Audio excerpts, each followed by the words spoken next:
mission of looking for and reconciling the lost to God through the power of the Holy Spirit.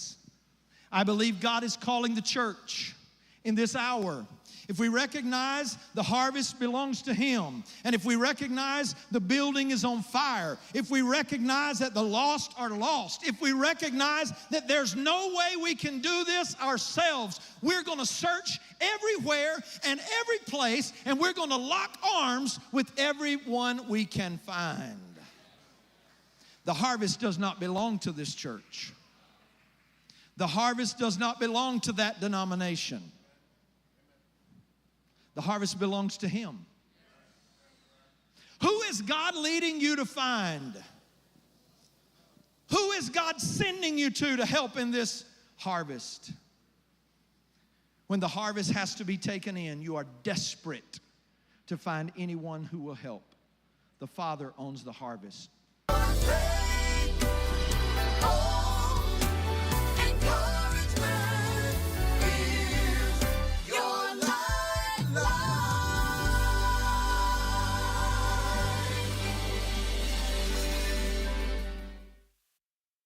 At Rusty Bethel Drive, I'm Paiswell Forbes. This is ZNS.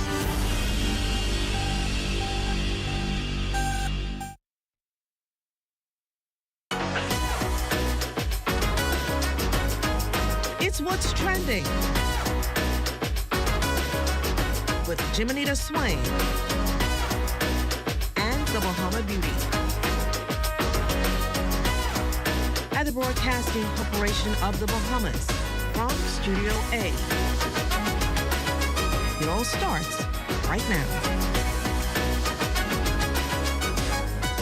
Hello and welcome everyone. It's Monday, March 24th, and you're tuned in to the ultimate destination for all things lifestyle, entertainment, and everything in between. I'm Jimenita Swain, and you're watching What's Trending, the show where we bring you the latest trends, hottest news, and insider tips on living your best life. Whether you're here for fashion, food, fitness, or the latest buzz from social media, we've got you covered. Let's dive in. Turkish President Recep Tayyip Erdogan has labeled the ongoing protests over the arrest of Istanbul Mayor Ekrem İmamoğlu as a movement of violence. İmamoğlu, a key rival to Erdogan and a leading opposition figure, was jailed on corruption charges which he insists are politically motivated. The protests, now in their fifth day, have escalated into the largest street demonstrations in Turkey in over a decade, with more than 1,100 people arrested. İmamoğlu, seen as a potential presidential candidate, maintains the charges against him are a part of an effort to undermine his political future, a claim Erdogan rejects. Well, today is National Cocktail Day, and on the local front, pop the cork and raise the glass. Taurus Saunders is now officially cheersing as the Bahamas' newest wine and spirit education trust Level 3 certified wine professional. With his shiny new pin and certification in hand, he's ready to bring the expertise. WSET, the global leader in drinks qualifications, is all about raising the bar, whether you're just starting out or already shaking things up in the world of wine, spirits, beer, and sake. And out of some sad news, George Foreman, the legendary boxer and creator of the iconic lean, mean grilling machine, has died at the age of 76. Foreman's boxing career began with a gold medal at the 1968 Olympics, and he went on to win the heavyweight title in 1973 with a knockout of Joe Frazier. He's perhaps best known for his 1974 Rumble in the Jungle against Muhammad Ali, which ended in defeat. In 1994, Foreman introduced a popular grilling appliance, which has since sold over 100 million units globally. Well, we have an interesting show for you today. It's an historic era for a local cable provider. Hear how the company has evolved over the decades. Also, we'll share how you can promote your business brand. And the Bahama Beauty is in studio to give us a scoop about the weekend buzz. What's Trending comes right back after the break.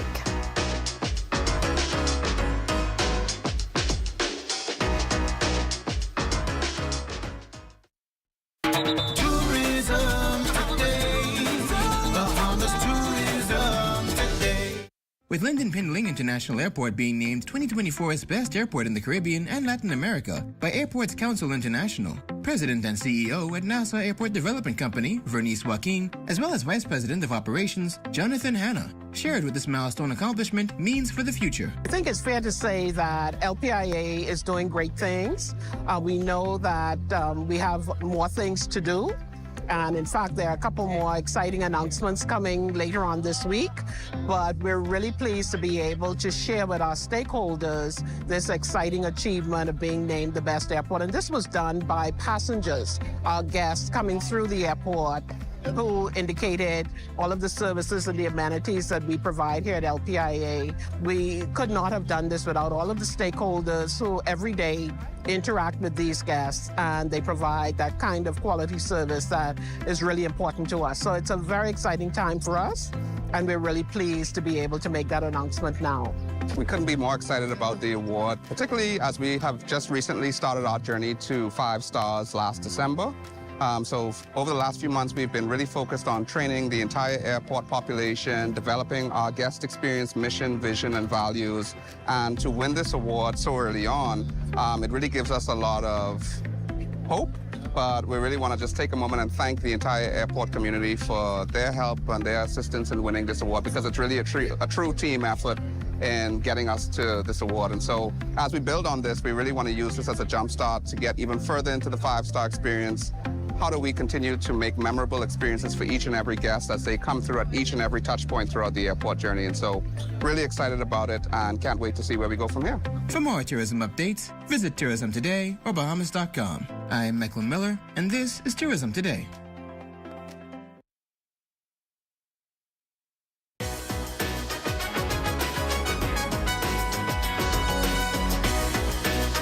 Cable Bahamas Limited celebrating a milestone. The company graced the Bahamian market in 1995, ushering in cable services to the local landscape. Today, Cable Bahamas is offering a comprehensive range of services, including cable, television, broadband, internet, fixed line, and mobile telephone. The company operates under several brands such as Alive Fiber, RTV, and Alive Business, serving thousands of subscribers across the nation. Chief Information Officer Dwayne Davis is in studio with us today to discuss the significant achievement. Welcome to What's Trending, Mr. Davis. It's a pleasure to be here. Thanks for having me. Well, that's great to have you with us. Now, Cable Bahamas is celebrating 30 years. What does this milestone mean for the company and for the Bahamas? It's significant, right? We're 100% Bahamian owned. We've been around 30 years. You could believe that. One time ago, it was just satellite TV, and here we are once again. This is big for us because us being a 100% Bahamian-owned business, we also have a Bahamian CEO, and the majority of our management team is also Bahamian, so we're very happy to be here as well. So wonderful milestones or strides in this milestone. Yeah, you consider, 100% Bahamian, ran by Bahamians. Awesome. So looking back, how did Cable Bahamas revolutionize entertainment when it first launched? In 1995, when we launched, we introduced cable TV to everybody. We went from the satellite phase, then we did telephones, and now here we are in the mobile business. So we've transcended the industries over the last 30 years, and particularly the last 10 years, as you would have seen with Alive Mobile. Now we're getting ready to do Alive Fiber. So we're really slowly but surely trying to take us further into the 21st century. Awesome. And how has Cable Bahamas evolved from a cable TV to a fully integrated telecommunications provider? You touched on that a little bit, but talk to us a little bit more about the evolution of the movement. Well, we introduced broadband and video, and voice, and now we have disrupted and revolutionized the mobile industry. So November 24, 2016, the Bahamas had its second full mobile provider. First time offering prepaid plans, and then a full app from day one. So from like I said, the last 10 years, we have seen an evolution out of this world that has really brought the Bahamas and made us one of the premier telecommunication companies in the region. So how does being locally owned help Cable Bahamas better serve the Bahamian people? As a 100% owned company of the Bahamas, we understand the needs of our people, and we also prioritize the national interests. The mandate for us for mobile is whether you're in Bimini or Inagua, you're entitled to the same level of service no matter where you are in the Bahamas. And that is our commitment to the Bahamas as a Bahamian-owned company. And we've seen in some instances, for instance, in hurricanes, emergencies, you seem to have allowed customers to remain connected. How important is being able to do that as a telecommunications provider? That's everything. When we were building the network in October 2016, Matthew came through. And we learned lessons from Matthew. And so as we built the towers, we incorporated some of those lessons. What the Bahamas saw with Dorian in 2019, two things. Number one, we never went offline. Number two, we worked closely with the Royal Bahamas Police Force, Defense Force. We offered free devices to help those out. And number three, we were to a point where our generator never went offline. So we were able to find a compound in Abaco. So we did a little deal. So we said, you know what, guys, we need security. We might also need fuel, but we'll feed you. And those are the things that we did in Abaco. We've learned lessons. So what we've done now is that we've buried most of our fiber in Abaco. So Dorian transcended and built a brand. Because you remember before Dorian, there was a rumor that we needed our competitor. But you saw what happened with Dorian and Abaco and Grand Bahama. We were the last man standing. So I'm very, very proud to have been a part of restoring our country after Dorian, also building a strong, robust network as well. All right. So what are some of the unique challenges of providing telecommunication services in the Bahamas, and how does Cable Bahamas plan to overcome them? The Bahamas is vast. Like I say, from Bimini to Inagua, you want to have the same level of service. Congestion in some areas, in being in Grandstown, Carmichael Road, South Beach. The island of Eleuthera is very long and is also hilly with hills and valleys. So coverage is an issue there that we're working on. When you look at, say, Crooked Island, Maguana, or Auckland, you may say, okay, I have 20 people in the settlement. So we still need to provide that service. So it's how you balance licenses for that community. When we do Junkanoo, it's a high congested area downtown. So we've actually been able to emulate and deploy close to 5G technology during Junkanoo, during Clifford Park events, during the regatta. So we adjust based on the occasion. And the good thing too is 100% Bahamian-owned company, our engineers are all Bahamian. And it's amazing, all of them are under the age of like 40. So we brought them as apprentices and we've been serving them.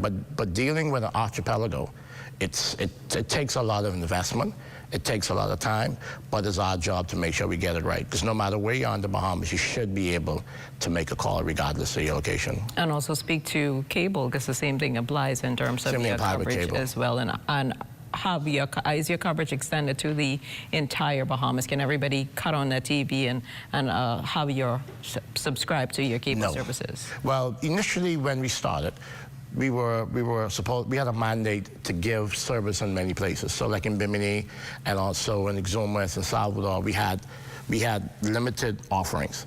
But now that we're going to a live fiber, we've turned down a lot of those older cable distributions.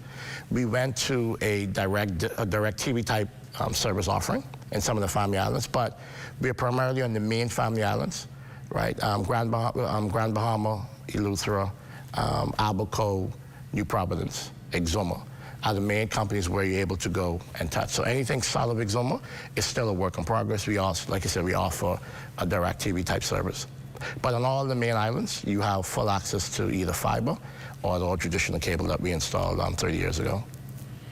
So you recently rebranded with the tagline, Experience More. Tell us what this means for your customers with that new tagline. What Experience More means is it reflects a deeper focus on the technology enhancements we've delivered, right? So what we're telling you is that many years ago, you turned us on for TV. Then you turn us on for phones. Now we want you to turn us on for high-speed connection. We got mobile, and then eventually we do quad play, where you have one bill with all 4 services across the spectrum. And also, too, we're the sports champion in the Bahamas. When it comes to NFL season, when it comes to basketball season, they turn to Cable Bahamas for the coverage, as well as the quality of the programming that we offer today. So right now, I think you're at the trio play. Right now, we got the trio. How long before you get to the quad play, as you mentioned? We're working that through with IRCA. Right? As you know, Cable Bahamas owns the license for Live, but the Bahamas government is a majority shareholder. So the fact that they're still kind of separate entities, there's some things we need to work with there. But The trio is definitely there. It's been productive, and that's one of the things we're looking at in the future, is the ability to do quad play. And beyond technology, Cable Bahamas has committed, obviously, to giving back. What are some of the key community initiatives planned for this year? We have something called Cable Cares. So what we did was, when we were building the brand, we were sponsoring a lot of things. So one of the things we did was, one of the big things is people. We did some work with Sandlands. We're doing a lot of events around education. We're doing things around health. So we sponsor fun run walks.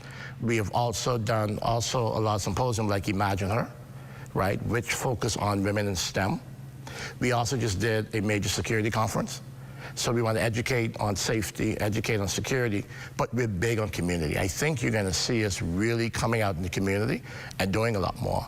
One of the objectives and mandates for our staff is that every staff should at least do 2 community service events a year, or per fiscal year. So we want to give back to the community as the community give back to us and help us build the brand. Awesome. Well, thank you so much, Mr. Davis, for appearing on What's Trending with us today, and obviously the greatest success to you and the company in the future. Well, thank you for having us. I greatly appreciate being here. Awesome. Well, stay with us. There is so much more after the break.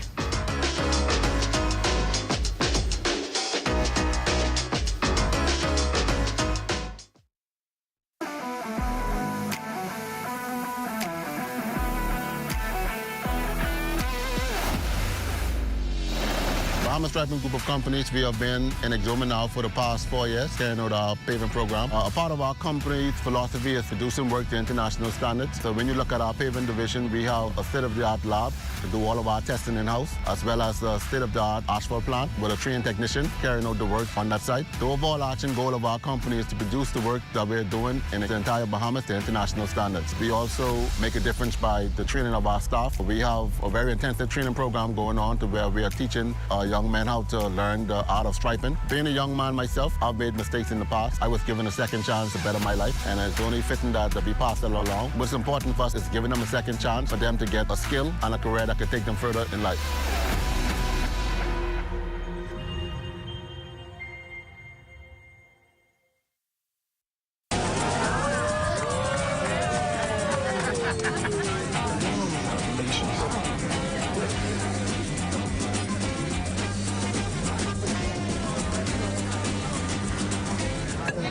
Diet-friendly special.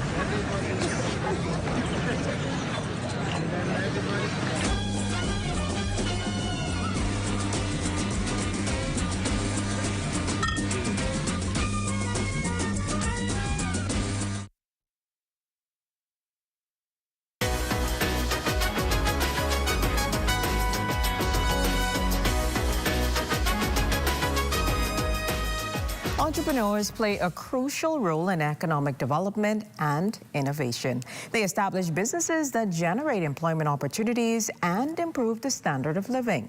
This week, emphasis will be placed on entrepreneurship and its impact in our society. The Small Business Development Center, in conjunction with the University of the Bahamas, is mounting the first Entrepreneurs Speak webinar at the F.R. Wilson Graduate Center Auditorium at UB this Tuesday at 6 p.m.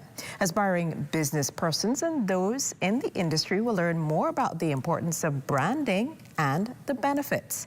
In studio with us, our communication and marketing team lead, Alexius Johnson of the SBDC, and branding strategist, Diasante Small, who will be the presenter.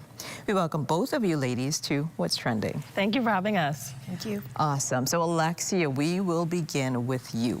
How important is this event for the SBDC as it seeks to promote entrepreneurship? This is extremely important for us, being the first installation in the Entrepreneurs Speak webinar or series, right? It's very important for us to focus on the training and mentorship aspect. We're very well known for providing access to funding, but these are the crucial elements of business that ensure that businesses are able to actually thrive and that the entrepreneurs are equipped with the information that they need to take their businesses to the next level. And that's definitely important there. And these meetings will be held quarterly, I believe. Tell us why branding is viewed as a key focus. Yes, so they will be hosted quarterly. Branding was the focus, firstly, because we've gotten so much feedback from our entrepreneurs through our different initiatives that this is something that's important for them, but they don't quite know how to do it. So we thought it was important for us to find an expert in the field to be able to guide them through how they can start in branding for their business, but also have an impact through that. And that's important as well. So let's get right into the branding aspect, Asante. How critical is it to know and actually promote a brand? Well, the brand estimate, the whole process for your business is so important because it signifies who you are as a brand, but also as an owner of that business. It tells your story. It tells not just about what you're selling, but the impact you wish to make. And so a lot of times when people think branding, they just think about the logo. What you should think about is your story, your core values, the key things that set you apart in the market from a competition standpoint. How do you stand out? How do people recognize you in the midst of everything that's going on, whether it's social media or in the physical market when they're driving? How do you make a difference? How do you stand out? And that's why branding is so important. And obviously standing out is key, but what are some of the common mistakes persons make when it comes to branding? So one of those is thinking it's just the logo. They get something made and they think that's it. It's so much more than that. It's in the way that you speak to your customers. It's your tone. It's your choice of words. It's the way that you present your package, whatever that might be. That might be how you present yourself, how you present your products and your services. It's about how you consistently grow as a brand as well. A lot of times people do a set it and forget it approach. So I make my logo this year and that's it. Sometimes you have to reinvent yourself. Sometimes you have to refresh. Sometimes you have to just update a little bit, tweak a few colors. And so it's always understand that as a business and as a brand, you're always growing and always changing. And then obviously, what are some of the key elements of a strong brand identity then? So one of those key things is firstly knowing what your core values are, and then ensuring that anything that you present to the public, to your customers, is that you're doing it consistently. A lot of times what I've seen is that people tend to sway, and so along the way they try to do everything they see in the market. You have to be very consistent with your brand, with your story. Be authentic. I think that's very important in the way that you brand your business and evolve. Makes sense. So Alexia, now in terms of tomorrow's event, tell us what attendees can expect and remind us again in terms of the time, place, location. So what attendees can expect is to leave better than they can. Asante, as we've already heard, has a wealth of knowledge. And for anybody that's looking to learn more about branding, even if they're not an entrepreneur, or if they are an entrepreneur, they can find practical solutions for their business or for themselves. So we will be at the F.R. Wilson Graduate Center Auditorium tomorrow at 6 p.m. We will also be live streaming on YouTube for those who want to watch, but they're not able to make it in person. Awesome.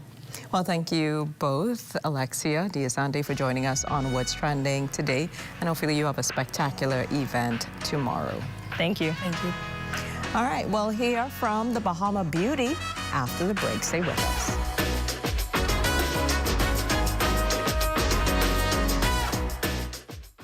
Hi, I'm Brent Burrows, Vice President of Retail and Sales at CBS Bahamas and the CBS Pro Store. Not only do we guarantee the best prices on all your favorite building materials, but we're proud to offer the best delivery program in all of Nassau. Whether you buy one box of screws or a truckload of plywood, island-wide delivery is just $5. And for our Family Island customers, we're proud to offer complimentary drop-off to the mailboat of your choice. Visit us today at the CBS Pro Store on Robinson Road and check out our website to set up your next delivery.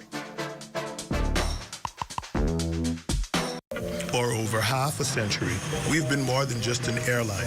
We've been a bridge, connecting families, dreams, and memories across the islands and beyond. Behind every seat sold and every journey planned, there's a dedicated team committed to making air travel affordable and accessible to everyone. At Bahamas Air, we're not just building connections, we're building a safe and dependable airline where quality service is paramount and an excellent travel experience is our priority. Wherever you're going, we're here to take you there with care, with heart, and with the promise of unforgettable journeys. We are family, and just like family, we're committed to taking care of our own. Your Bahamas Air is our Bahamas Air. Because here at Bahamas Air, we don't just fly here, we live here.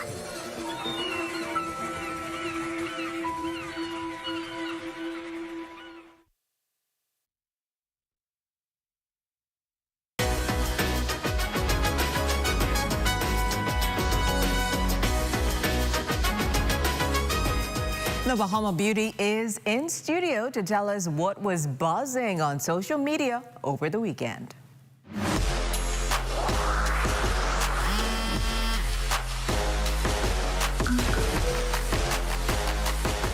I'm the Bahama Beauty, and here's what's the buzz for this week.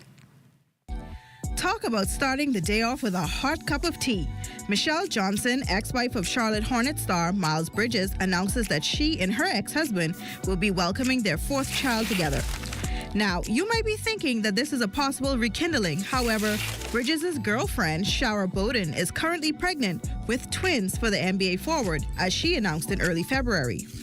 Michelle and Miles have had quite a troubled past, as he was arrested back in 2022 for assaulting Johnson and charged with a felony for intimate partner violence with injury.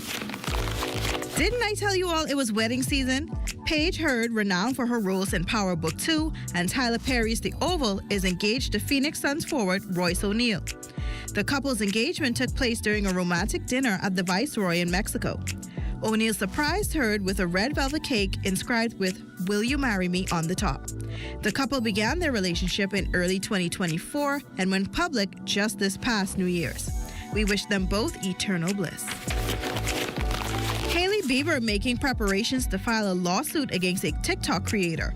Social media users tuned into a gripping multi-part series that went into detail of using her money and connections to stalk Justin Bieber and manipulate her way into eventually being his wife.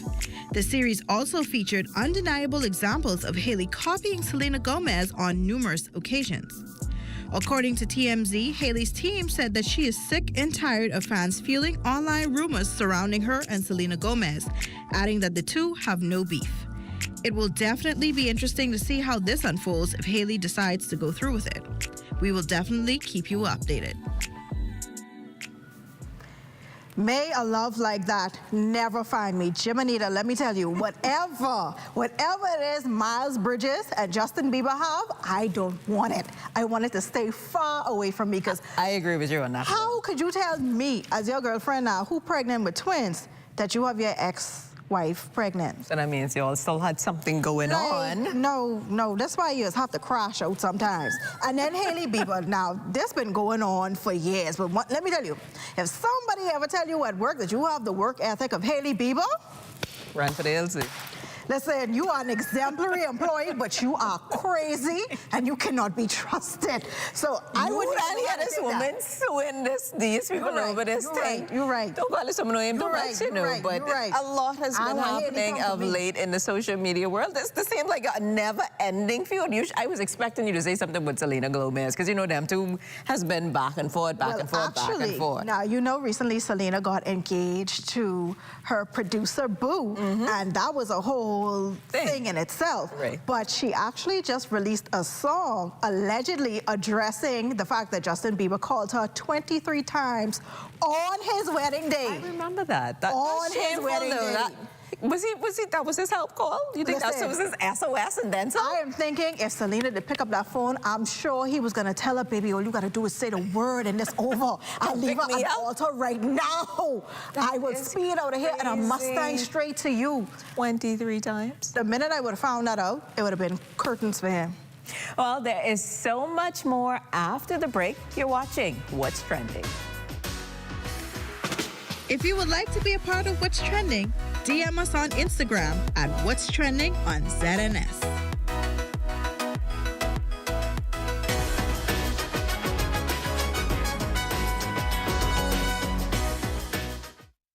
Here at Immigration Care Service, you can trust us, especially if you have experienced issues or problems with the U.S. immigration at the borders. We'll do our best to provide options and solutions to immigration roadblocks, so travelers can continue visiting the U.S. and residents can continue living their lives in the U.S. without worries. The best part? Our services are affordable and accessible. Take the mystery, confusion, and fear out of your immigration concerns. Contact Immigration Care Service today.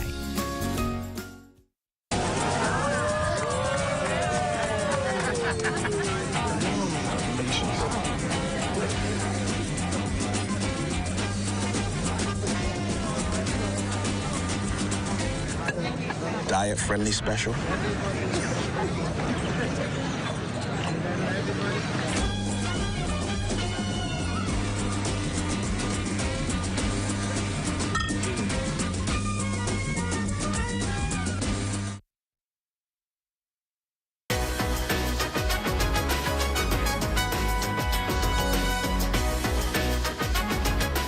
On Tuesday's show, our friends from the Perfume Bar are back to help you find the perfect scent. Well, that's all the time we have for today. A huge thank you to our incredible guests for sharing their insights and stories with us. As always, we'll be back tomorrow at 6 p.m. with more exciting guests, thought-provoking conversations, and a lot of laughs only on the ZNS network. See you later.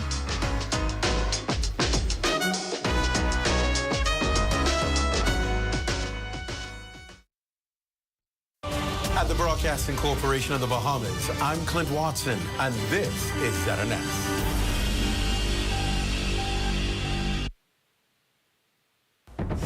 This is the Bahamas Tonight, the Northern Edition. Here's a look at tonight's top stories. Labor Minister addresses a promotion barrier in the public service. The theater community mourns the passing of Bahamian icon Gia Pierre. And Abaco Chamber calls for stronger partnerships with the business community. The Bahamas Tonight Northern Edition starts now.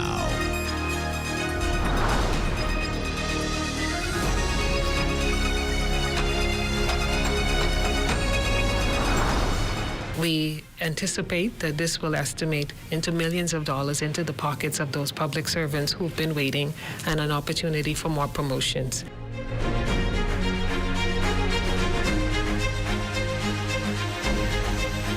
This is the Bahamas Tonight, the Northern Edition. I'm Jolanda Thompson-Everest. Thank you so much for tuning in.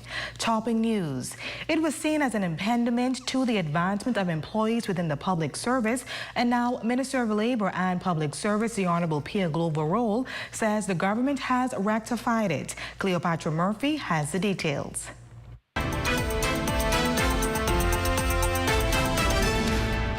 It's being branded a big win for public servants after the Ministry of Labor and Public Service last week rolled out its course overload policy, enabling greater opportunities for educational advancement and advancement in the workplace. The old policy says that a public servant can engage in up to 2 courses simultaneously while being employed. However, in an age that is digital, where you can engage tertiary level education online, on weekends and in the evenings, we are able to expand the offering. So now public servants are able to engage in 5 courses, which is 15 credit hours. Minister of Labor and Public Service, the Honorable Pierre Gloverol, says the old policy was one of several antiquated policies no longer suited for the public service that the Davis administration has been aggressively seeking to modernize. An added benefit, public servants will now be able to qualify for financial aid like government's tertiary grant program. This particular policy is retroactive to 2018 and will impact hundreds of public servants across our country who have been waiting in the balance for promotions. They have upskilled, but they have not been able to engage the benefits of that upskilling because of this policy. We anticipate that this will estimate into millions of dollars into the pockets of those public servants who've been waiting and an opportunity for more promotions. Gloverol says the amendment is also crucial for succession planning within the public service, sharing credit for the change. We stayed the course and pushed hard to get this policy revised, working along with our unions, our stakeholders, in particular the Bahamas Union of Teachers was very adamant that we get this done. It had a number of timelines along the way, but we finally made it happen. Again, the policy is retroactive to January 2018 and will enable public servants who meet the new guidelines and who have completed their degrees to receive the relevant increments, promotions, or reclassifications. In a circular, though, the ministry advises that effective fall 2025, individuals who exceed 5 courses or 15 credits per semester will not have their degrees accepted for the applicable increments, promotions, or reclassifications. For the Bahamas Tonight, the Northern Edition, I'm Cleopatra Murphy. Recently, the Ministry of Health and Wellness announced a leap of confirmed cases of chlamydia, which could possibly lead to an increase in other sexually transmitted diseases. Tonight, one local clinical director gives insight to what this could mean and why residents should routinely be tested. Shane Stubbs has more in this report. The reason why we're seeing or we're able to track the increase in numbers is because more people are now becoming aware of STIs or sexually transmitted diseases, and they're being tested or screened. The recent numbers regarding confirmed chlamydia cases last month, 131, has sparked concern. The alarming part of those statistics, the most affected age group ranged from ages 15 to 19 and 20 to 24. However, Clinical Director for Community Health Services, Stacey Bevins-Lang, says the National Health Insurance Program providing free testing for sexually transmitted diseases has paid dividends, helping the community know their status. Concern should be shown for every STI there is, especially among young people. Most young people feel that they're indispensable. They probably only know, oh, we're going to get, we don't want to get pregnant, so they engage in stuff like oral sex. They do not realize things like herpes can spread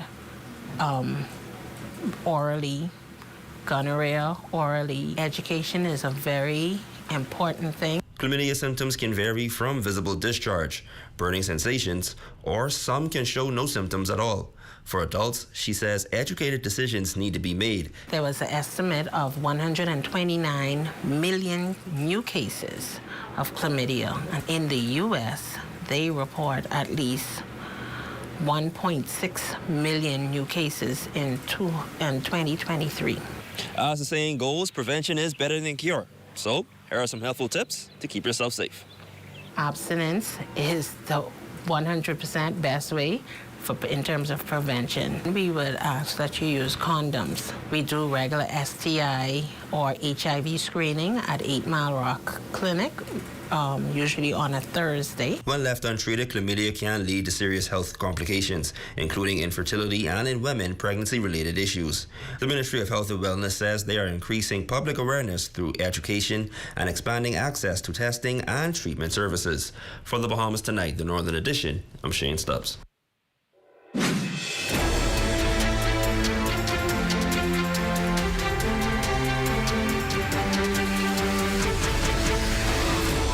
A town hall meeting in Marsh Harbor, Abaco, drawing scores of local residents eager to learn about the vital partnership between the Bahamas Chamber of Commerce, Bahamas Trade Missions, and Consumer Protection Affairs. The meeting, led by newly elected Chamber President, emphasized the significance of keeping Abaco updated on the latest economic developments. A well-attended and informative town hall meeting took place here at Friendship Tabernacle Church of God, organized by the Abaco Chamber of Commerce. The meeting featured executives from various government agencies with a focus on developing plans and objectives for the island's future. This was the first town hall meeting since the newly elected two-term board and its new president, Chantel Sands, came into office. Sands, who led the meeting, addressing more than a dozen residents, explaining the importance of collaborating with government agencies and ensuring that Abaco is well aligned with the vision of the Bahamas Chamber of Commerce holds. The president highlights how such partnerships are crucial for ensuring that Abaco's growth reaches its full potential with the support of headquarters. It's important to have that central point of, say, a hub, so to speak, so that the information can filter through and be disseminated throughout the community. Dr. Theo Roll, CEO of the Bahamas Chamber of Commerce and Employees Confederation, touting the meeting as a significant step towards strengthening the alliances of all chambers countrywide. Starting with Abaco, starting with the new board, seeing the implementation of this partnership, seeing where it goes. We plan to mirror the same thing in different family islands, so Eleuthera, Grand Bahama, and I think Exuma are the ones that we've already slated. Panel speakers at the Town Hall meeting, Executive Chairman of the Consumer Protection Commission, Senator Randy Roll, and Canoe Pay's Chief Sales Officer, Javon Butler, encouraging all Abaconians to get involved in the initiatives the President and her team are driving alongside government agencies. Consumers want to make sure that they're being treated fairly. They want to make sure that their rights are not taken advantage of, and I think this was an opportunity to do that. This platform was built to empower the small and medium-sized businesses, and as we always tell them when it comes to the canoe spec, security, prosperity, empowerment, convenience, vitally important to us. Chairman of the Bahamas Trade Commission, Senator Barry Griffin, also on hand, sharing strategies regarding trade and lowering the cost of living. One of the things we found that the largest thing contributing to the high cost of living here is the very high cost that we import goods at. In news from police on Abaco are investigating an alleged attempted suicide by a 79-year-old man at a residence on Church Street, Pelican Shores on Sunday, March 23rd. Police were alerted of this incident by a family member shortly after 7 o'clock Sunday morning. According to preliminary reports, the victim had self-inflicted injuries to his abdomen. It is alleged that he used a sharp object with the intent to take his life. The senior citizen was rushed to the Marsh Harbor Health Center, where he received initial medical attention from the local doctor. The elderly man was airlifted to New Providence, where he is receiving additional medical treatment. Tonight, he remains in stable condition. In sad news to report, the Grand Bahama community is mourning the loss of renowned Bahamian playwright Gia Pierre. The Minister for Grand Bahama, the Honorable Ginger Moxie, issuing a statement on her behalf. The statement reads that I, along with many Bahamians, particularly the Bahamian arts community, mourn the loss of esteemed playwright Gia Pierre, whose contribution to the local arts and culture scene were immeasurable. The statement continues Gia's passion for storytelling and her remarkable ability to craft compelling narratives brought joy and inspiration to audiences across the nation. Her plays beautifully capture the essence of Bahamian life, reflecting the spirit and resilience of our people. Beyond her artistic achievements, Pierre was known for her kindness, generosity, and unwavering support for fellow artists. Her presence in the creative community will be deeply missed. In this report, the theater community is reflecting on the life of renowned Bahamian playwright Gia Pierre. Sharing their fondest memories, they say she was blessed with a gift from God and will be missed dearly. Romiko Knowles reports. We love you, Gia. The march continues. The theater community is mourning the loss of a renowned playwright and cultural icon, Gia Pierre, whose passing has sent shockwaves across the country. Pierre, celebrated for her ability to captivate audiences through her powerful storytelling and masterful direction, leaves behind a lasting legacy in Bahamian theater. She had a blessing on her. She was touched, and it was by an angel. Her gift was from God. Gia was a genius, bro. A genius. While her passing comes as a shock to many, she is being remembered as a woman of excellence who transformed lives through her craft and left an indelible mark on the cultural landscape of the Bahamas. Gia is a perfectionist, and so it always had to be right. But she touched on issues that I'm sure most people probably felt uncomfortable while they laughed because it was so real, and no one else could have done that. Her battle with lupus was long and hard fought, with those closest to her recalling the strength and resilience she displayed, even in her most challenging moments. I was just happy she made 2024, because I honestly, it was rough. It was rough for her. I called her like 3 weeks ago, and you know, she's always, I'm okay, babe. I said, G, I can hear you're not okay. She fought. She was what you call a warrior in the battle of lupus. Gia Pierre passed away on Sunday morning, March 23rd, 2025. Gia had a big heart. The woman changed my life. Thanks. Thanks for pushing me. Gia, honestly, thank you for bringing me in. Thank you for seeing my value and in turn, blessing me with yours. The community, the theater community will miss her deeply, and that type of creative comes once in a lifetime. I think we can just take pages from her book and respect other people and respect them for who they are and where they are at any level of their lives. That's how Gia was. She gave you the utmost respect.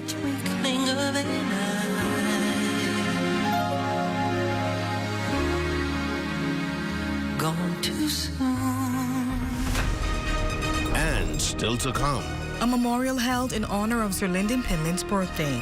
That story, sports highlights, and more when we return.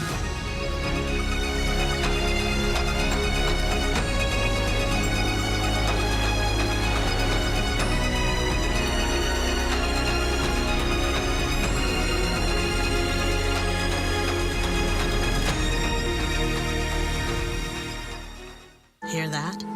If you listen closely, you can hear the heartbeat of a nation. That unique sound of a great country, pounding with colorful history, a rich culture, and unwavering ambition. When you look around, you recognize its pulse. The people who love to celebrate, who identify with triumph, a people who know how to be our brother's keeper. Commonwealth Bank, built by Bahamians, here for Bahamians, Bahamians helping Bahamians. Grand Bahama, this is not just another spring fling. It's Dolly Madison's spring sale. Get 25% off store-wide on March 28th and 29th from 8 a.m. to 6 p.m. on Friday and 8 a.m. to 5 p.m. on Saturday. It's spring and the perfect time to spruce things up, from bed and bath to even boating supplies. So come on down on March 28th and 29th for the Dolly Madison spring sale with 25% off store-wide. See you there. Dolly Madison. Calling all local musicians. Celebration Key is holding auditions on March 27th. Showcase your talent and bring the rhythm of the Bahamas to the world. Register today and be part of the magic. Get ready for the Freeport Business Expo Tourism Edition 2, happening May 1st and 2nd. Network, explore, and grow with top industry leaders. Register today at freeportbusinessexpo.com. This Friday and Saturday only, it's a savings event at Do It Center. Get 20% off store-wide, 30% off Valspar paint, and 70% off selected lighting March 28th and 29th. Do It Center, located at number 43 Freeport Industrial Park. Celebration Key presents the Lifeguard Swim Test in Freeport. Join the action at the YMCA on March 27th at 9 a.m. Walk-in registrations are welcome. Scan the code to register today and take the first step toward becoming a lifeguard. The Night Before, a gripping stage production by S.L. Shepard, live at the Regency Theater, March 27th to the 29th at 8 p.m. with a special matinee on March 30th at 5 p.m. Tickets are $30, available at Imagine Graphics, the 17th shop, and to Gregory's Fine Foods. It's the second annual Turks and Caicos Come Go With Me Musical and Jazz Festival, June 5th through 9th. Book your hotel now at Ports of Call Resort, Turks and Caicos. Daily breakfast included. Short distance from the event. Email now. Reservations at portsofcallresort.com using discount code CONCERT15. Your number one team in the North. Only the sun covers the Bahamas better.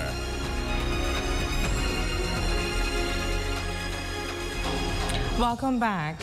It was a celebration at the Progressive Liberal Party headquarters in Grand Bahama as members and supporters gathered to honor the birthday of Sir Lynden Oscar Pindling. Shalia Rule has the details in this report. His leadership, his vision, his unwavering commitment to the people of the Bahamas shaped the course of our country to inspire us, to develop us in our Bahamas. A yellow and black bow now rests on the door of the Progressive Liberal Party headquarters, symbolizing both a tribute to the late Sir Lynden Pindling and a celebration of his birthday. Widely regarded as the father of the nation, Sir Lynden's leadership paved the way for the Bahamas' independence and solidified his lifelong mission to fight for equal rights for all Bahamians. You know why? Because the manager refused to see him, to see he and Sir Lynden. So when he was coming back out, he had his Cadillac park and they returned in front of the casino. The Minister of Labor and Public Service, the Honorable Pierre Glover-Roll, and the Minister for Grand Bahama, the Honorable Ginger Moxie, also shared their heartfelt memories of their interactions with Sir Lynden Pindling during their childhood years. I remember him personally. I remember everything about him, my interactions with him, even though I was a child or growing up. I remember his passing, and I continue to remember his life, because it's on his shoulders we stand on. He was a man who would come into our kitchen and have breakfast with my grandfather, Irvin Kidd Smith. That's right. And you too, Mr. Hadley Forbes, and Marcus Jones and Bert Williams. And he was always there with us. My memory of that day was the fact that I had on this little shirt. I was little, so he lifted me up. And the shirt had on it, foxy little lady. And he said, "You're a foxy little lady?" And I said, "Yes, I'm a foxy little lady." While many Bahamians recognize the legacy of Sir Lynden Pindling, Tamar Moss, National Vice Chair of the Progressive Liberal Party, expressed concerns that younger generations may not fully grasp the significance of his contribution to the nation's development. Unfortunately, in my age bracket and even younger, the thought of the life and legacy of Sir Lynden Pindling and other fallen heroes of our nation is met with some cynicism. They do not understand exactly what he has done for our nation and the real impact he has done to our national development. For the Bahamas Tonight, the Northern Edition, I'm Shalia Roll. It is now time for Health and Wealth.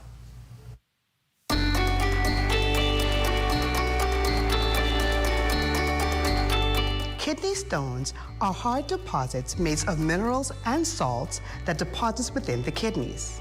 They can vary in size and may cause severe pain when passing through the urinary tract. Factors contributing to stone formation include dehydration, high salt and protein intake, certain medical conditions, and family history. Common symptoms include intense pain in the back or side, blood in the urine, frequent urination, nausea, and vomiting. The pain often comes in waves and can be debilitating.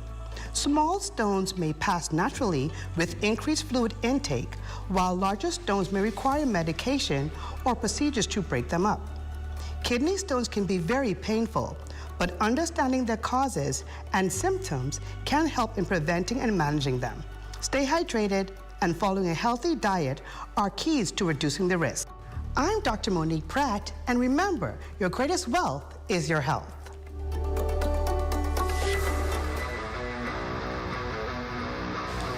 And that's a look at stories making news. Jay, what's coming up in sports? I had some friends in Abaco that said they saw you working out early Friday morning. Working hard, you meaning? Working very Coming hard. up in sports, Devin Shelton had an impressive weekend in the track in China. Julanda. Nice. All right, sports is up next, but first, here's a look at your local weather forecast.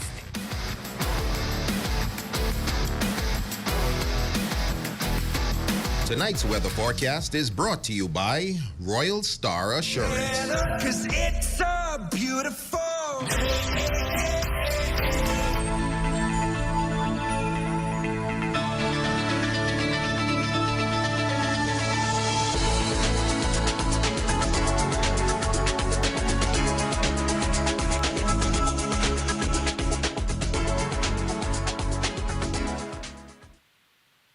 Here at Island Bedding, we provide Bahamians a local option for factory direct quality sleep products. We have also expanded to include a range of furniture and home accessories. Check out our new living room pieces, including sectional, TV stands, accent tables, and more. Come on down to Island Bedding and feast your eyes on prices you have to see to believe. Located at number 5 Queens Highway, across from Caribbean Veterinarian. It's a contractors workshop on March 27th from 6 p.m. to 8 p.m. at the Susan J. Wallace Center, Columbus Park. The topic is construction site debris management. For registration, contact 350-9166 or email rplacaris@gbpa.com. Journey to a serene oasis.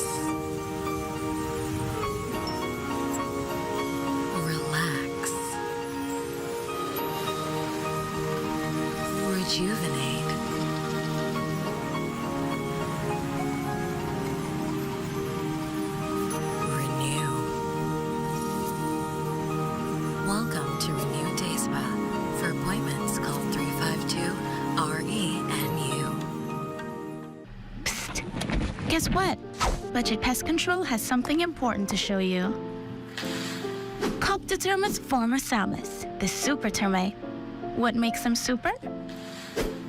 Their ferocious appetite can attack your home from below and above. They even attack forestry. But don't worry. Budget Pest Control has extensively studied this species on Grand Bahama. You can even check out our scientific paper. So you can count on us to protect your investment.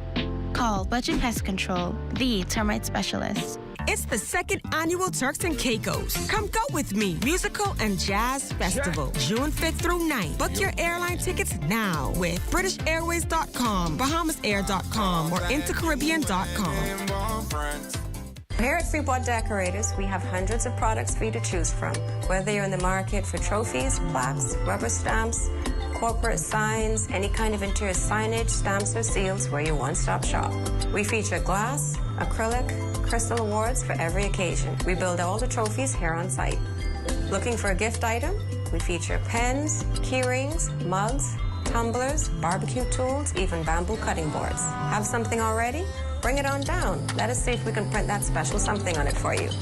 Need a headstone? Memorialize the memory of your loved one with a beautifully lasered granite marker. Our store hours are Monday to Friday, 9 to 5. We focus on customization. So if you have an idea or a new concept, bring it on down or call us at 352-5557 or even WhatsApp your idea to us at 646-0777 and we will do our best to make your awards and recognition ideas a reality.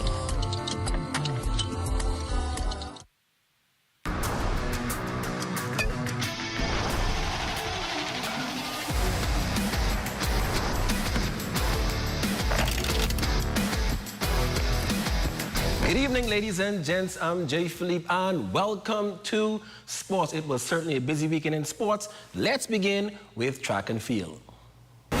Bahamian national record holder and world record holder Devon Shelton successfully defended her 60-meter hurdle title, winning the thrilling race of a record depth in 7.72 at the World Athletics Indoor Championships in China. Shelton got off to a quick start while her rivals tried to chase her down. Shelton held them off by only hundredths of a second to secure her consecutive world indoor title.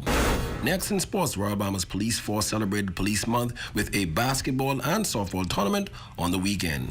We work hard all through the year, and so the month of March is when we take some time out here, allow stuff some time, so that the officers could fellowship, the officers could compete against one another in a competitive way, bringing camaraderie, to the whole entire force. Us coming out together, it brings unity, strength, and brotherhood. It's good to compete with your colleagues. It's good to have a camaraderie with each other. It's good to be amongst all police officers here who come together and have fun. Central Crushers defeated Headquarters 33-30, led by MVP Kimani Shepherd with 14 points. The first part, we can't really brag about that. I feel like I had an ordinary game. It could be better. Once we play as a team, we could do better. The softball tournament was also won by Central after getting off to a slow start in the first two innings. Team Central came back to win the championship 14-11 to close out the weekend.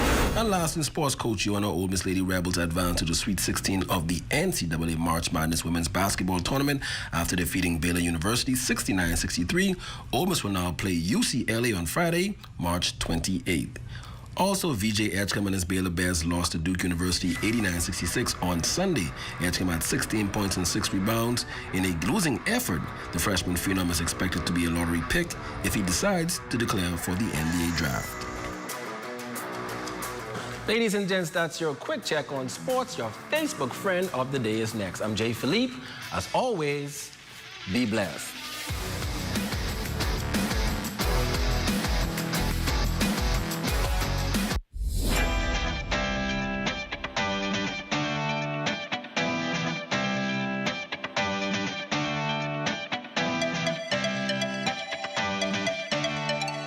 What is Business Fit?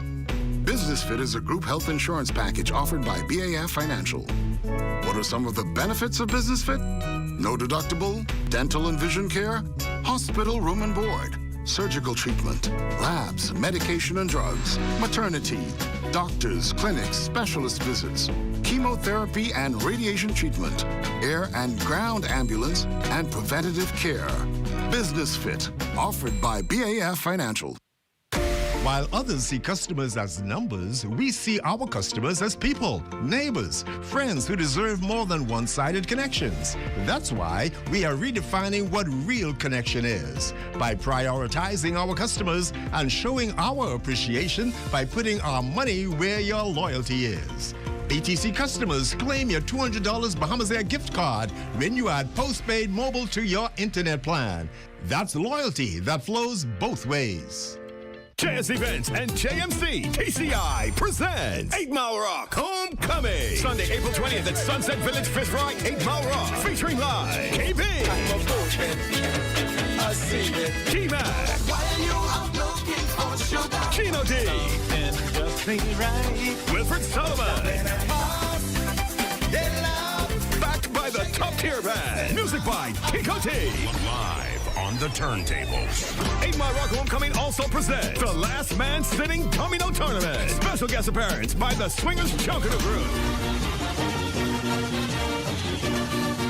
8 Mile Rock Homecoming. Sunday, April 20th at Sunset Village Fish Fry, 8 Mile Rock. Gates open at 7 p.m. Showtime at 8 p.m. Tickets are $20 at the gate. Don't miss it. Sunday, April 20th at Sunset Village Fish Fry, 8 Mile Rock. Let the party begin. My work is on. Your number one team in the North. Only the sun covers the Bahamas better.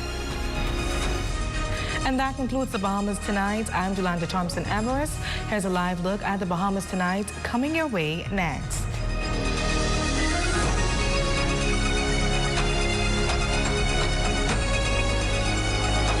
ZNS News is brought to you by the new BTC. Fiber is here. Faster, stronger, more reliable. Together, we are unstoppable. Switch today.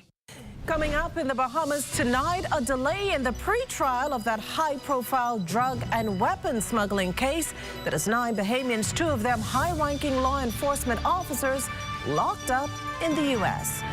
Also, banking bias. A former clearing bank president outrightly dismisses claims of mortgage discrimination against local small businesses. And a key element in the orange economy takes shape as the government looks to nurture the next generation of local creatives. The Bahamas Tonight, the National Report, starts now.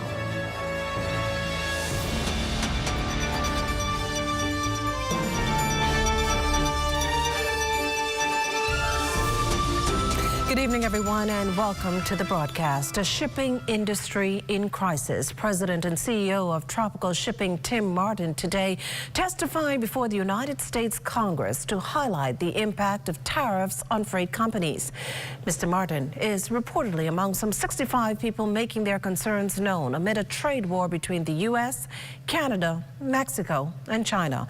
We're told the meeting before Congress was a closed one, leaving members of the public and the media uninvited. The hearing comes as officials from Tropical Company recently warned local customers that the imposition of tariffs would have a far-reaching financial impact on the Bahamas and other countries in the region, as it would drive up freight rates, which would likely increase by thousands of dollars per 20-foot equivalent unit container. The proposed tariffs are undergoing public consultation in the U.S. Mr. Martin is expected to remain there for the remainder of the week as the hearings before Congress continue. Well, in other news, could it be that the police officers and the Defense Force officer named in a high-profile United States indictment for guns and drug smuggling will plead guilty? Well, a reasonable question after the U.S. District Attorney made a request to the court to bide for more time as the accused consider taking a plea deal. Felicity Darville reports. The officer formerly in charge of the Royal Bahamas Police Force Airport Division, Chief Superintendent Elvis Nathaniel Curtis, Sergeant Prince Albert Simonet, Defense Force Petty Officer Darren Roker, and other Bahamians and Colombians will have to wait another 60 days before their case goes to court. Their matter was scheduled to be heard in the Supreme Court, Southern District of New York, this Wednesday. It was to be a pretrial conference that would allow the judge to hear preliminary evidence and decide if there was enough basis for the case to go to trial. But acting U.S. Attorney Matthew Podolsky petitioned the court for a 60-day postponement, and it has been granted. In a letter to the court, Attorney Podolsky said the parties are actively engaged in discussions that may bring some resolution to the scheduled pretrial proceedings. Curtis and others approved this motion, which may indicate a willingness to plead guilty and take a plea deal that would in essence result in them receiving lighter sentences. Back in November, the United States Attorney released the details of an indictment that accused the men of participating and even leading efforts to support and protect large-scale cocaine shipments from Colombia through the Bahamas en route to the United States. These alleged operations also involved illegal weapons. Now, Attorney Podolsky told the court in his petition for the adjournment that the U.S. government is also in the process of providing discovery to the defendants. This means they will have an opportunity to review the evidence that is intended to be lobbied against them during the trial. The adjournment will allow time for the defendants to review the file and consider if they wish to file any motions of their own. The case continues. For the Bahamas Tonight, I'm Felicity Darville. Well, back here at home, swirling accusations about local banks, with the housing minister accusing them of what he deems systemic prejudice. But tonight, a top banker is pushing back, charging that those allegations are flawed. Devontae Hanna is on the story. Devontae? Yo, well, Makushla, it's a claim that is now gaining traction. Some small business owners alleging that banks are hesitant or outright refusing to approve their mortgage applications despite strong financial performance. Well, during a key presentation last week for 8 new homes, the Minister of Housing, the Honorable Keith Bell, sounding the alarm on those alleged practices. An individual walked into my office with $12,000 cash. Another individual walked and told me that he showed me his bank account with $100,000 as a deposit for a home. Another individual walked to my home. She sells the 99-cent breakfast. She has $90,000 cash for home and cannot qualify at a bank. These concerns sparking questions over whether the traditional banking system is biased against small and medium-sized business owners who don't earn fixed salaries. But tonight, Fidelity CEO Gowan Bowe flatly rejects that criticism. I think the minister's comments may be taken, in my view, as one-offs that have been used to broad brush an industry. According to Bowe, banks are willing to lend to qualified borrowers, including entrepreneurs, but self-employed individuals often have complex financial histories that require detailed documentation. So the first thing that has to be assessed is, well, what are the prospects that these persons are putting forward in order to borrow money? So how are they demonstrating that they have consistent cash flows, that they have the ability to meet the monthly payments of the loans for which they are applying or seeking funding for? And while there is the argument that the process needs to evolve, Bowe asserts a business's cash flow is a major factor to lend. Is it susceptible to peaks and troughs in terms of business cyclicality, so tourism periods or high periods, low periods? Gowan Bowe puts it there simply, but whether it be a matter of policy or one of perception, the debate obviously will continue. Now, the government reassures business owners that they will keep pushing for what they believe is fair access to home ownership, but the bank says they will do what they can within the parameters that they're given. Makushla? Well, thanks, Devontae. Good story there. The Bahamas scores a major international partnership with a leading global talent, entertainment and sports company, positioning it as a rising hub for creative arts production in the region. The soon-to-open Creative and Performing Arts School, or CAPAS, has joined forces with Beverly Hills, California-based United Talent Agency, a union that will see Bahamian students benefit from world-class training, industry connections, and personal growth. Sam Glein of United Talent Agency couldn't be more excited about the opportunity to train Bahamians. I can't tell you how excited UTA are to be partnering with CAPAS and to help shepherd the new generation of creators from the Bahamas and the Caribbean. We have a selection of talent both in front and behind of the camera, and we're going to work with that talent to help educate the students at CAPAS, whether that be through course leaders or guest speakers, either online or in person. We look forward to bringing the best of costume designers, set designers, lighting designers, writers, directors, and choreographers to the Bahamas to interact with your students and show them what career paths lay ahead. A CAPAS project leader, Ian Poitier, says the soon-to-be tertiary-level institution will begin prospective student auditions in May, with classes set for September. The government of the Bahamas has agreed, in line with policy in tertiary education, that every Bahamian will attend on full scholarship. To really facilitate that and make that possible, we're also trying to fundraise for care packages for all the students so they don't have any additional costs. So back to this foundation course in the first year, there'll be the full-time course and there will also be a part-time course. And I suspect that's something that a lot of working people will be attracted to. The minimum age for students is 18. There's no maximum age. So I'm hoping that, you know, all those people who are singing in gospel choirs and who are doing sort of programs, you know, doing amateur productions and so on, they'll think this is an opportunity for them. They can spend 3 nights a week honing their skills. And we'll find ways to make that viable. You're watching the Bahamas Tonight, the National Report. There's more news in a moment. If you listen closely, you can hear the heartbeat of a nation. That unique sound of a great country, pounding with colorful history, a rich culture, and unwavering ambition. When you look around, you recognize its pulse, the people who love to celebrate, who identify with triumph, a people who know how to be our brother's keeper. Commonwealth Bank, built by Bahamians, here for Bahamians, Bahamians helping Bahamians. While others see customers as numbers, we see our customers as people, neighbors, friends who deserve more than one-sided connections. That's why we are redefining what real connection is, by prioritizing our customers and showing our appreciation by putting our money where your loyalty is. BTC customers, claim your $200 Bahamas Air gift card when you add postpaid mobile to your internet plan. That's loyalty that flows both ways. This one? No. Hey, look, KFC has an incredible promo. I already had that for lunch. Crunch your hunger cravings and satisfy the whole family with KFC bucket meals starting at just $20. Get freshly prepared golden fried chicken, buttery biscuits, and add your favorite large sides. Bucket meals starting at just $20. KFC, finger licking good. What is this? Oh, ghost pepper burger. Chicken. I always at Popeyes, so me just come and taste the chicken.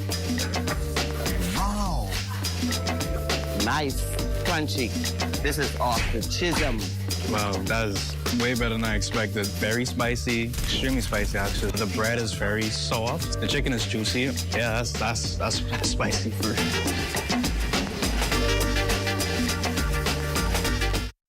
At BOB, we take pride in our business banking. I chose Bank of the Bahamas because it was a Bahamian-owned bank. The bank has certainly supported our evolution through overdraft facilities, purchasing of equipment, facilitating of salary payments, and I really believe that Bank of the Bahamas is able to help in the development of the local economy. I would truly recommend the services at Bank of the Bahamas. To you by Bahamas Striping Group of Companies, where safety is first. You're looking at a shot there of the state-of-the-art Andre Rogers National Baseball Stadium.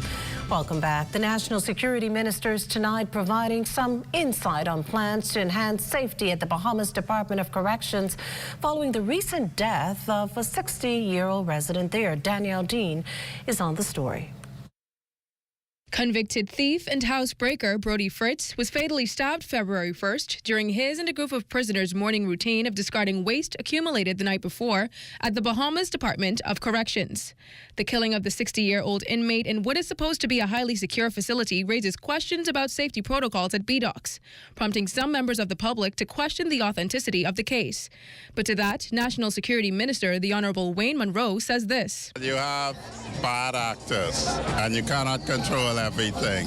The prison will institute its safety measures, which has to do with persons coming out of a cell one at a time. The current setup at the correctional facility doesn't allow for optimal conditions. However, Mr. Munro is confident a revamp will help them better execute safety protocols to enhance the safety and security of inmates and prison staff. We have many instances in the facility of inmates being injured and prison officers, correctional officers being injured. The only long-standing, long-term solution to it is the new facility that will be purpose-built and have measures that cannot be activated in the structure that we have now. The prison has been associated with overpopulation and unsanitary conditions for some time now. But the construction of a new facility approved by Cabinet last November will hopefully change that. Reporting for the Bahamas Tonight, I'm Danielle Dean. Well, investigations underway following two separate traffic mishaps that ended the lives of two men here in the capital and just hours apart. Corval Python reports that these incidents are also prompting authorities to ramp up efforts to reach road users.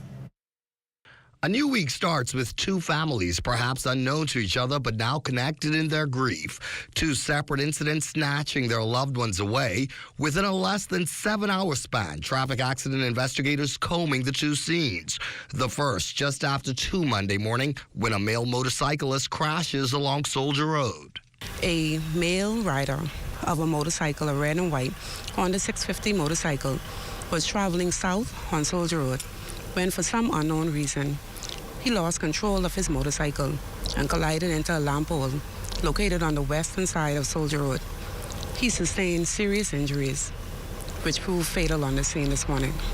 The victim, who has since been identified to us as 39-year-old Kingsley Adderley, a father of 3, was not wearing a helmet at the time of his crash, say police. The circumstances surrounding this incident are still unknown, but police haven't ruled out speed as a likely factor. In the second incident, which occurred just hours later off Jean Street, police tell us that speed was most likely not a factor in this incident. Now, according to a woman who identifies herself as a relative of the deceased, she says he most likely suffered a medical condition leading to him losing control of that vehicle, which ended up in these bushes. Family members identify this man as Barry McCartney, said to be in his 50s. But we can tell you that EMS responded to the scene, where they did their preliminary assessment and pronounced the male lifeless. At this time, the investigation is in its early stages, and as it progresses, we'll be happy to bring you more information. The number of fatal traffic-related incidents so far this year does have authorities concerned. Even Prime Minister Davis and Transport Minister Colby Davis have recently spoken out about what appears to be an uptick in the number of fatalities occurring on our streets. This morning, police made this appeal. The message of road safety still continues. We're imploring our motorcyclists to please wear your helmet. We are imploring you to drive within the speed limits, and we're imploring all motorists, please wear your seatbelts. The seatbelts and the helmets are to save your lives. We're asking you not to run the traffic lights and to drive with due care and attention for yourself and other road users, including the pedestrians. For the Bahamas Tonight, I'm Corval Python. Meantime, they say connection with suicide prevention for all ages, and the head of the Bahamas Christian Council agrees. But with suicide rates spiking here in the country, it's pivotal people understand there's more to it. Our Danielle Dean explains in this next report. More Bahamians are taking their lives in recent times, 6 already this year through 11 attempts. Victims range in all ages. Sadly, last year, one victim was just 8 years old. President of the Bahamas Christian Council, Bishop Dr. Dalton Fernander, matching his experience in psychological and spiritual matters, says he's come to this conclusion. I could pick up your phone right now and figure out what space you're in. But I'm trained, I'm professional, I work with law enforcement. I can tell you a whole lot about your life just by what the reels give me as soon as I pick up your phone. And I know that's scary, but it's what you're tapping into. Your space, the AI, the system is designed to give you more. If you're into darkness, it'll give you more darkness. If you're into light, it'll give you more light. But from his observation, some of it statistical, these circumstances have been the trigger. A downturn, a difference in your present situation, that you're not in the financial condition that you used to be. You might have lost your job. You might have had an occasion that you couldn't make a bill payment, that your water is off, your light is off. Can't pay school fee, can't pay. You think about the compounding problems that bring you to a place that you feel hopeless. I can't get out of this. Nobody is helping me. Fernando warns those vulnerable not to get lost in the alternate reality of social media, suggesting they surround themselves with persons who can pull them out of the pit. Don't hit a like, don't hit a button, don't share it on social media. You can find a person of faith that is not only sharing the gospel of Jesus Christ, but is prepared to walk you through and bring you back from the edge and bring you back to a place of standing strong. The Crisis Center operates a 24-hour hotline, 322-2732, or dial 911. Reporting for the Bahamas Tonight, I'm Danielle Dean. Stay with us, there's more to come in the National Report. This portion of the news is brought to you by Folk Call Smart Pass, the smart way to pay at the pump. Throughout our lifetime, we must all make decisions. No matter how we choose, the right one just needs to be made. Like having J.S. Johnson Insurance Agents and Brokers as your insurance partner. We've been serving the Bahamas for over 100 years. Whether you need home, motor, marine, or commercial insurance, make the right decision. Call 397-2100 or visit jsjohnson.com. JS Johnson Insurance, peace of mind.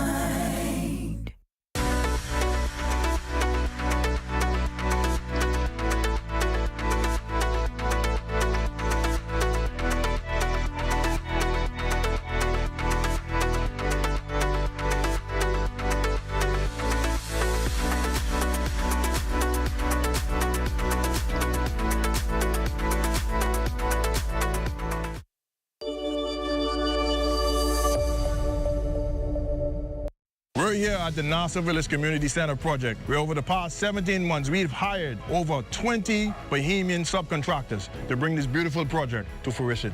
I've been living in Nassau Village for more than 19 years, and to see a project like this bring great joy and pride to me. This state-of-the-art multi-purpose community center will serve as a crime-fighting initiative in the community. Also help with the education of our kids in this community and a hurricane shelter. Yeah, and it also shows what we as Bahamians can achieve when we work hand in hand with each other. We have the technical know-how, and we can pretty much deliver on any project here in the Bahamas or in the world. Bahamas Striping, a Bahamian company, they prove that they believe in Bahamians. Based on the outcome of this project, I don't think they're disappointed in giving a small person an opportunity to do a job such as this. The more opportunity they get, the more opportunity we will get. If you look around and see the work done so far, it just shows what we as Bahamians can do.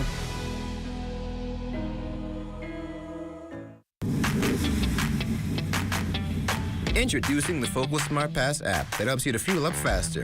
Here's how it works.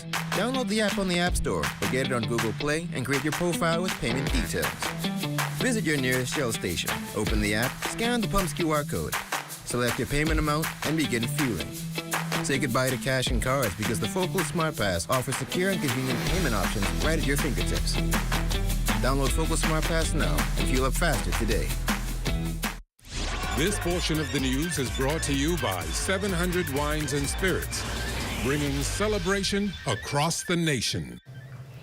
Through the years, we've heard a lot about women's rights and gender issues, most recently at the United Nations. But did you know men also had representation at CSW 69? Well, Men's Desk Representative Bishop Chadwick James I at the time encouraged men not to misinterpret the push for women to be seated at the table. We've always been at the table. We did not have to pry ourselves or fight to get to the table because it was, let's use the term the boys' club. Now that we have the boys' club open, The problem is we have gone blind to see the cracks that's at the table. We've gone blind to see some of the things because we've become complacent. Now that we've opened the door to the women, what women have done is, because of their nature and their nurturing behavior and who they are as a nurturer, the minute they came in, they saw the cracks that us as men left there. Being the person that they are, they decided to fix some cracks. So we feel intimidated, if I can use that, for lack of a better word, that women came to take over, women came to do this, and women came to do that. No, let's continue to work together. Let's work alongside. Let them work alongside of us. Bishop James reasons that with women at the table, it's more likely no one will be left behind. Still, there are more pressing issues like violence and incest that require men to band together more now than ever. This is serious. Let's address this. Molestation, incest, abuse. Let's save another generation. Some things another generation don't need to be a part of. Let's work with us. Men, let's do this. We do our part, and we can make a difference. If each one reach one, we'll have a better nation. Well, two women holding their own every night are our LaDawn and Marlena. They're there to give us a preview of what's coming up in Access Now. Well, you know, McCusker Gladstone Road is the new spot for the new Performing Arts Center, and I think you and I and Milena, we need to probably sign up for acting, dancing, Oh, yeah. I know you're down for that, yeah. right? I was a theater kid. I'm ready. Let's go. Yeah, that sounds right up Marlena's alley. But stay with us. The National Report is back after the break.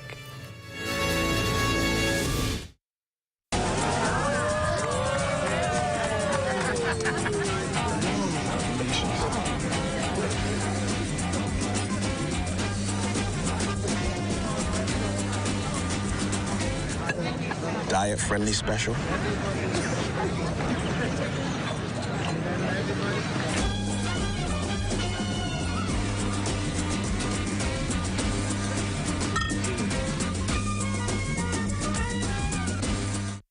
Get ready for the biggest night in Bahamian entertainment. The 6th Annual Elevation Awards is back. Bigger, bolder, and unforgettable.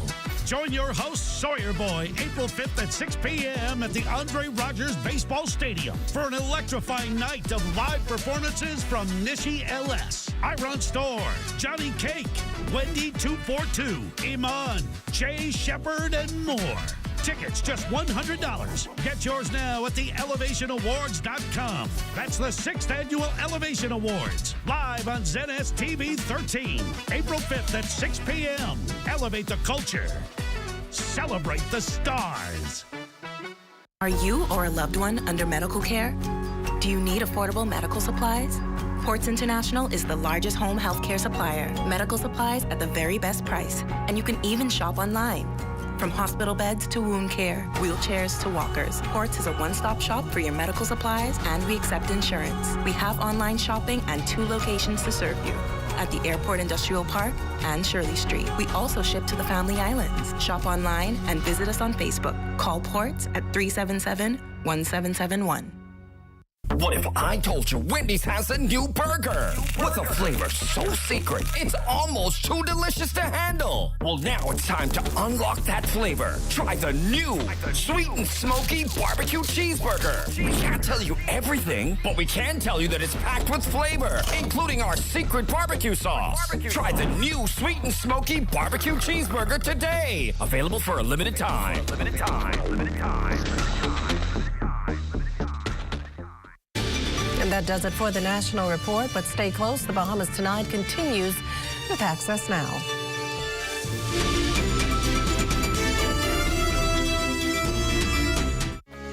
Sickness on the job is a possibility.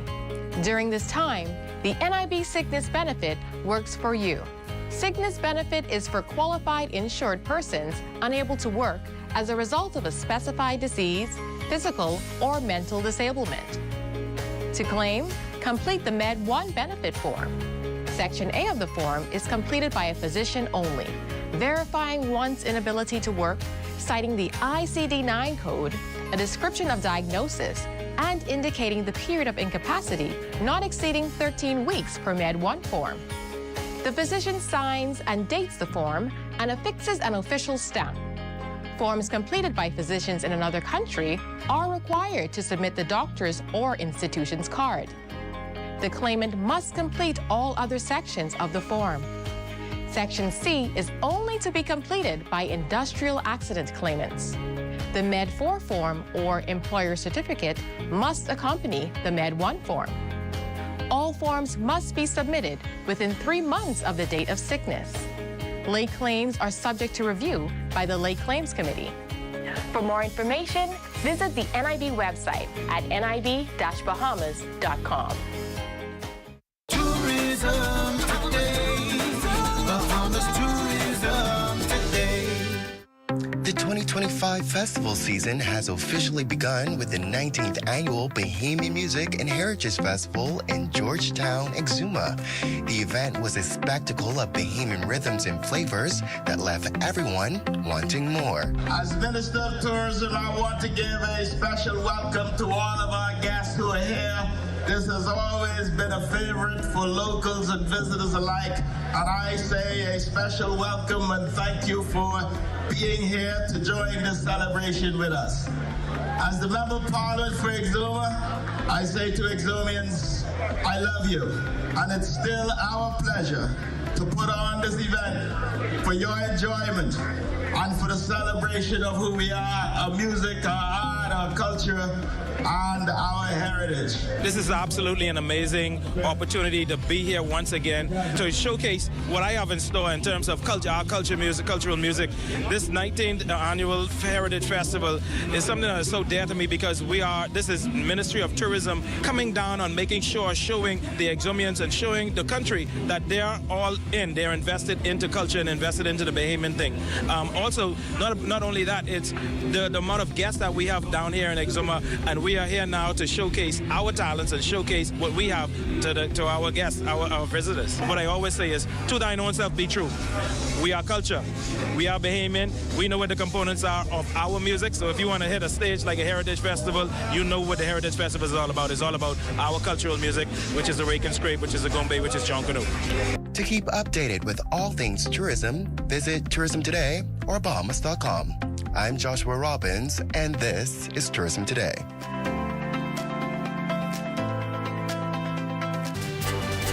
The Creative and Performing Arts School is on the way, and the project leader says it will be simply amazing. Plus, Anne-Marie Davis's work is paying off. She was recently awarded by a global organization, and Felicity Darville is up next with the Skinny. Also, the 35th Bahamas Bridal Show is now history. Details straight ahead. And coming up in sports, Devin Charlton defends her world indoor title.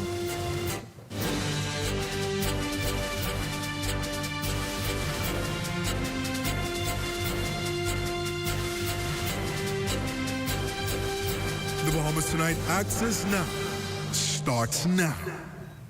Good evening, everyone. I'm LaDawn Davis. And I'm Marlena Leonard. Welcome to the Bahamas Tonight Access Now. Just want to put it out there, Marlena, there are about 8 Bahamians playing in March Madness this year. I know, I heard that from various schools, and I think we have a couple of coaches in there too. Yes, we should be so proud. We must be on the lookout, though. But for now, let's dive right into the news, shall we? A continued commitment to the highest standard of artistic quality and innovation and performances is what should be expected. The Creative and Performing Arts School of the Bahamas announced its partnerships, job opportunities, and registration dates. West Calix Forbes was there. I want to be famous! The Creative and Performing Arts School, set to transform arts education in the Bahamas, announced a groundbreaking partnership with United Talent Agency based in Beverly Hills, California. I really want to be an animator. The major milestone is expected to provide students with direct access to industry training opportunities in acting, dance, music, creative writing, stage production, and more. UTA's Sam Glenn is excited about this collaboration. We look forward to bringing the best of costume designers, set designers, lighting designers, writers, directors, and choreographers to the Bahamas to interact with your students and show them what career paths lay ahead. In addition, we're hoping that some of those students will come and do internships with us in LA, in New York, in London, across the Commonwealth. Slated to open its doors in September 2025, campus will offer a conservatory-style education designed to equip students with the skills needed to excel in the creative economy. It will include a Bachelor of Arts degree, course diplomas, and certificates.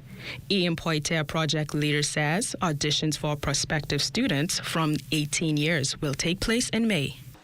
It's going to be as inclusive as possible. We don't want anybody who has the talent or the inclination or the ability to feel that this is something that's not possible for them. I'll talk about it a bit later when we talk about financing, but as a reminder, the government of the Bahamas has agreed, in line with policy in tertiary education, that every Bahamian will attend on full scholarship. In addition to student recruitment, campus is actively seeking faculty and staff, highlighting the need for experienced educators and industry professionals. The Bahamas Technical and Vocational Institute, BTVI, is campus feeder program. At BTVI, a lot of these offerings are already there. We heard about carpentry, cosmetology, hair, makeup, etc. These are programs that are underway as we speak. This initiative will commence September 2025. For the Bahamas Tonight, I'm Wes Calix Forbes. Can't wait. Well, wife of the Prime Minister, Anne-Marie Davis, has proved to be a formidable advocate for women's rights, not only here at home, but around the world, working with government leaders and women's advocates on a gender priority strategy with a toolkit to be implemented far and wide. Well, during a special event in New York, she was honored for her work and her guidance. Felicity Darville tells us more. From the 2024 68th Commission on the Status of Women to the 69th session held this month, Ms. Anne-Marie Davis helped to guide the Gender Priority Strategy, which is designed to drive issues on women and girls through policy, education, advocacy, research, and solutions. The Hunger Solutions Program is an excellent initiative that aims to reduce hunger and food insecurity, a challenge that disproportionately affects women and girls around the world. And how can we talk about empowerment when so many of our sisters are still denied the most fundamental human right, the right to food, to nourishment, and to life itself? So this is why you see how serious we are here at the GEPS Forum. The Africana Women Working Group High-Level Initiative honored Mrs. Davis in New York during its side event on the Gender Priority Strategy Global Ambassadors Forum.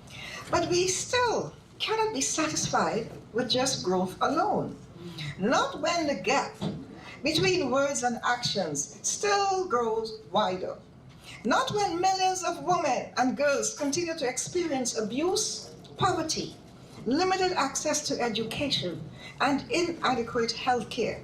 Not when climate change, conflict, and economic injustice disproportionately affect women worldwide. Our mandate is clear, you know. Our mandate in this room is clear. We just accelerate action. Our mission is urgent. Achieve justice is what we have to do. Our promise is uncompromising. We have to empower every woman and every girl. Mrs. Davis encouraged women to keep pushing boundaries and making their voices heard like never before. For the Bahamas Tonight, I'm Felicity Darville. Thanks a lot, Felicity. Well, brides and grooms-to-be were in for a real treat yesterday as the 35th Bahamas Bridal Show took place at the Bahama Resort on West Bay Street. Mauritian Burrows was there and filed this report. From dazzling gowns to the perfectly curated decor, brides-to-be had endless options at this year's Bahamas Bridal Show. With 40 vendors ready to help couples design their dream wedding and endless promotions available, event host Nicole Henderson says that this year's show provides a one-stop shop for all in attendance. Any major event that you're planning for your life, you can come here and be a part of the planning process. If you don't have someone to plan for you, we have someone to do that. And they can take you through every area of your life, whether it be home building, home ownership, whether it be cake, persons dealing with even cosmetic needs. We have that all here under one roof. The Bahamas Bridal Show is a one-stop shop here. With a diverse panel of vendors ranging from real estate companies to event planners.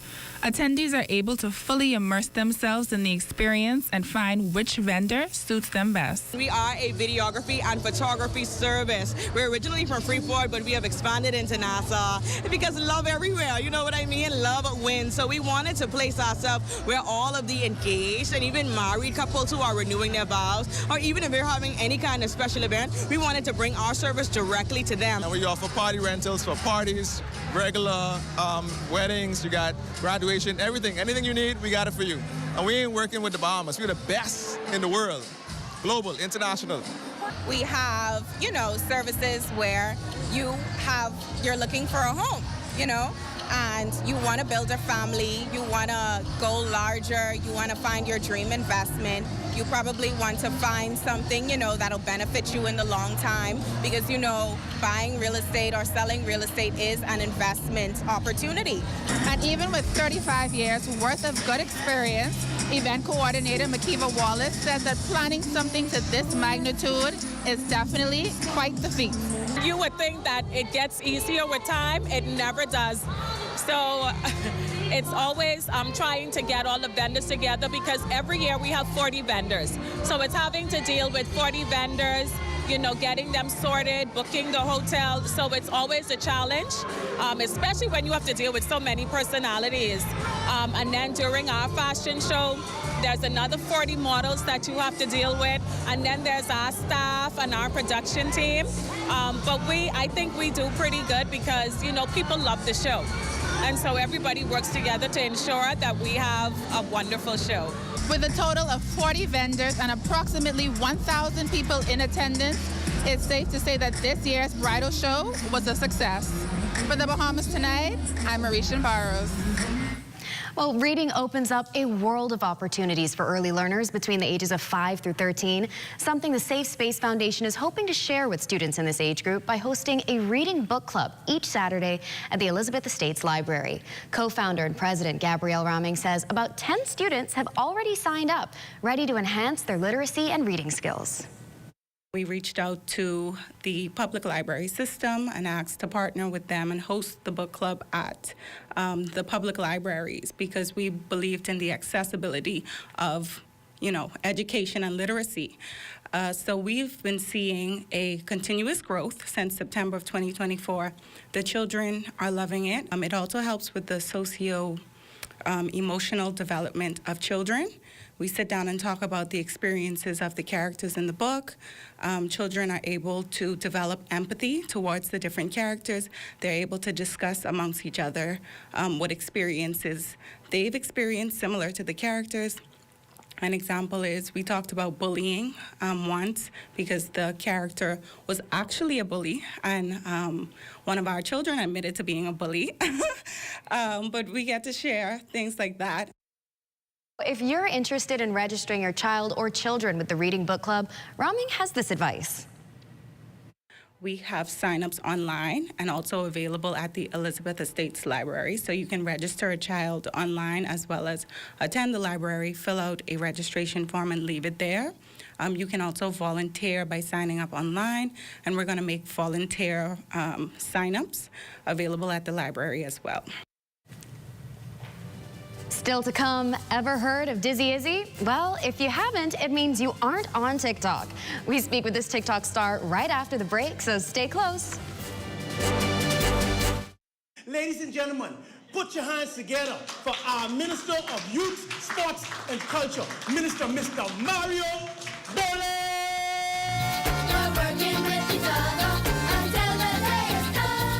In a high-spirited presser to announce the annual National High School Track and Field Championships, Sports Minister Mario Bole said this year's meet promises to be 3 days of an electrifying display of talent and heart. The Ministry of Youth, Sports and Culture, in collaboration with the Ministry of Education and the B3As, is happy, proud to present the Super Club Breezes National High School Track and Field Championships, where the nation's top student athletes will go head-to-head, chasing glory on the prestigious national title. This isn't just any competition. It's a celebration of grit, determination, and sheer passion. It's where records will be shattered, limits will be tested. Education Director Dominic McCartney Russell noted that the Education Ministry's goal is not just about developing premier athletes. When the Bahamas wins a medal at the Olympics, you cannot say that we have not won the whole Olympics. That's the kind of camaraderie that sports allows for a nation, and certainly for our children. And we want every campus to be a positive learning environment, a positive culture. And when you bring students together like that, you're able to do so. Powered by Super Club's Breezes Resort, the theme for this year's Nationals is Breaking Limits, Achieving Greatness. Competition is slated for March 20th through 22nd, 2025. I'm Adama Williams for Ed Talk.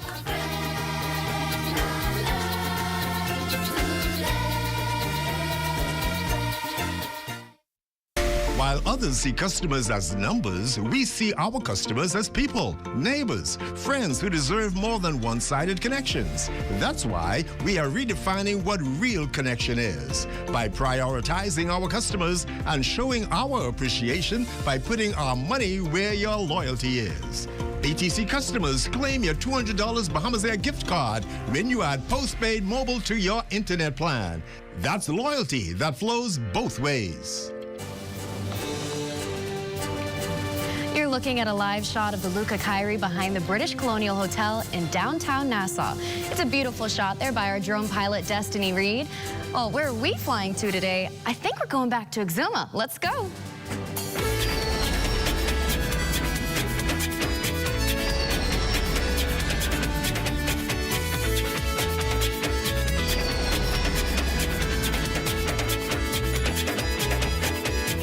Reducing the size of our stray animal population is crucial in minimizing potential health risks, animal welfare concerns, and even environmental issues.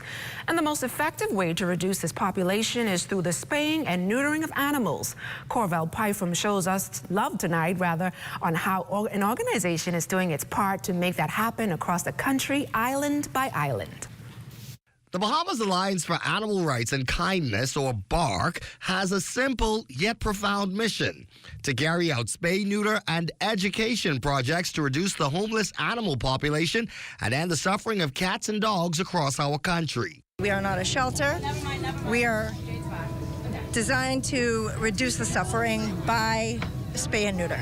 Since its founding back in 2009, the organization has supported the spaying and neutering of thousands of these animals. We average about 4,000 to 5,000 free spays and neuters per year for the islands of the Bahamas. The generous donation of a completely outfitted, state-of-the-art mobile clinic allows BARC to take its efforts beyond New Providence and into the Family Islands. I can honestly say I don't think there is a team that cares more about the animals than this team. We recently met the team made up of about 19 volunteers carrying out operations in Steventon, Exuma. They went door to door in the surrounding communities collecting these animals, eventually getting them to their makeshift site. Some of these four-legged friends needed some extra medical attention, and all of them seemed to just like the TLC. Lissa McComb is BARC's co-founder and vice president. People are excited, they care about their animals, and they don't have the means to put up fences and contain them, so their animals are getting into fights and mating, and there's just puppies and kittens. So when we come down here, they're driving to us, they're excited. The group's mission in Exuma was made possible in large part by Island MP Deputy Prime Minister Jess Takupa, who calls this exercise a demonstration of compassion in action. Exuma has its share of what we call stray animals. Yes. And for the benefit of the community, benefit of our tourism industry, and really a show of support for the residents who love their animals. We thought this would be an important occasion, really, to get BARC to come here to Exuma to put on this initiative. After BARC completes its mobile work here in Steventon, it's off to Georgetown. By the time it's all said and done, they expect that more than 300 animals would have been either spayed or neutered. In Steventon, Exuma, for the Bahamas Tonight, I'm Corval Pyfrom. That's great news for Exuma and such wonderful work, LaDawn. Well, if you frequent the TikTok act, then for sure you know Dizzy Izzy. He joins us tonight in studio for the first time. Welcome to Access Now. Oh, welcome, and thanks. Well, first off, we got to start from the beginning. What should I call you? Should I call you Dizzy? Should I call you Izzy? Dizzy, Izzy, the whole thing? You call me Dizzy. Dizzy, okay. So Dizzy, our digital manager, told us you have an amazing story. So can you tell us, who is Dizzy Izzy? Tell us that story. Well, it all started, you know, people would think I had a good life growing up, but I really had ups and downs from young. I was like a rude child back then. Sure, I was doing a lot of things I shouldn't have done. Getting in fights, being rude to teachers. Was in program shore for like 2 years. I went to Simpson Pen for like 7 months. I was in an environment like, you know, around gang members, but I always had a head on my body, so I never used to ride gang. So yeah, I was getting suspended, doing all type foolishness. I ended up getting sent up to Simpson Pen. So hard was, so when I got released, I couldn't went back to school right away. So I just used to be home, not doing nothing. So I used to like make people laugh, you know. Like I was always a class clown. Right.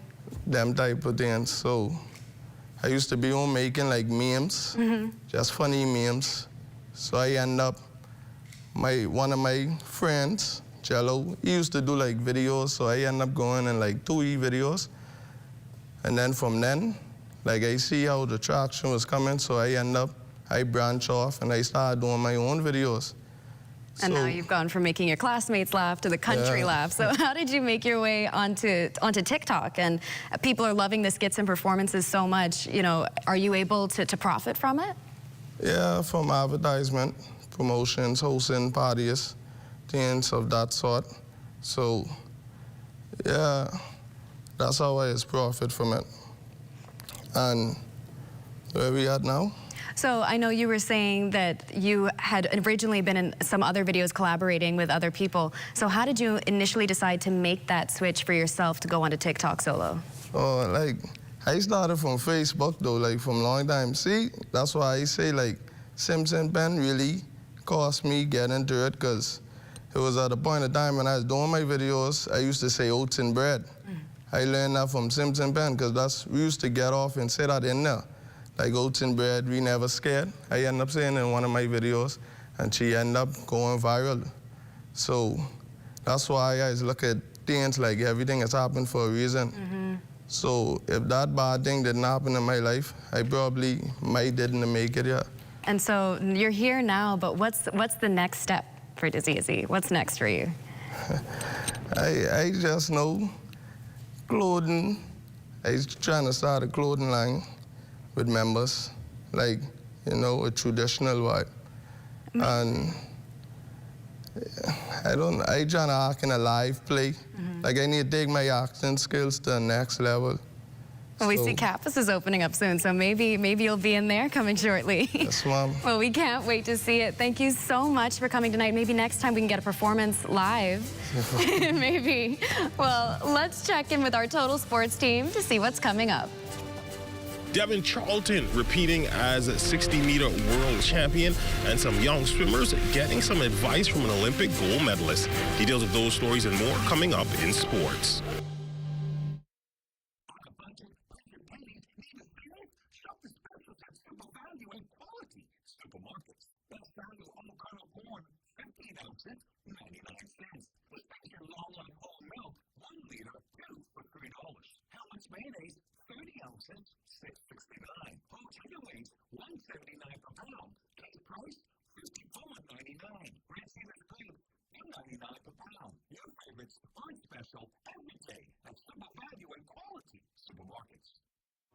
Health is the greatest gift. That's That's where we come in. Bahamas Medical and Surgical Supplies is a premier distributor of medical equipment, as well as medical and surgical consumables. Our engineers are always on hand, providing top care service that saves lives. We carry a wide selection of over-the-counter and prescription items, IV fluids, and other injections. Our products are state-of-the-art, and our entire team stays on top of cutting-edge technology. With more than 2 decades of dedicated service, Bahamas Medical and Surgical Supplies continues to be a trendsetter and innovator in healthcare. We have set ourselves apart by truly caring for our customers. We understand the intricacies of healthcare, and we produce spectacular results. We cherish our partnerships and nurture our friendships as we continue on our quest to help everyone maintain that wonderful gift of good health. Find us on 95th Terrace, Centerville, and now located in the Lucaya Shopping Center of Freeport, Grand Bahama.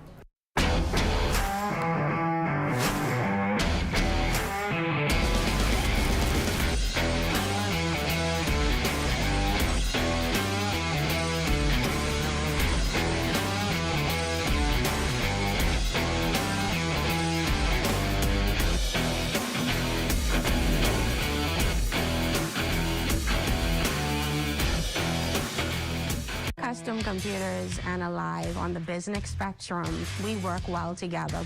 We want to offer clients the best in technology. What Custom Computers is offering for the Alive business partnership is HP Pro small form factor desktop.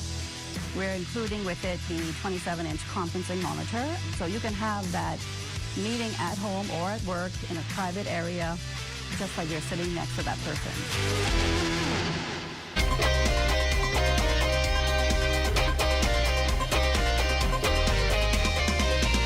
Your Monday sports check, everyone. Topping sports, Devin Charlton retaining her crown as the world indoor 60-meter champion, but it certainly was not easy. Here's a look at the highlights. And it's back-to-back titles for Bahamian hurdler Devin Charlton, the world record holder, successfully defending her 60-meter hurdles title, winning a thrilling race of record depth in 7.72 on Sunday at the World Athletics Indoor Championships in Nanjing, China.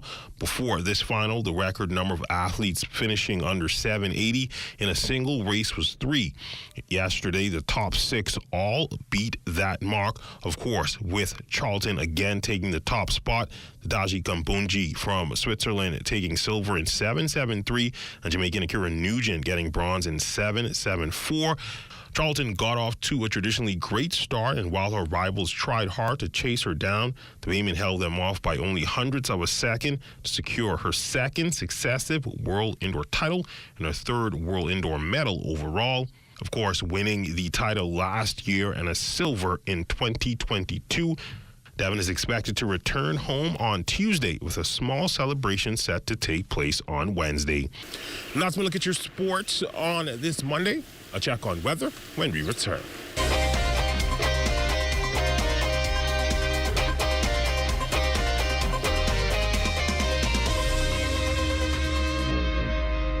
At Costrite, our members know that there's a lot to smile about. They know that membership has its privileges.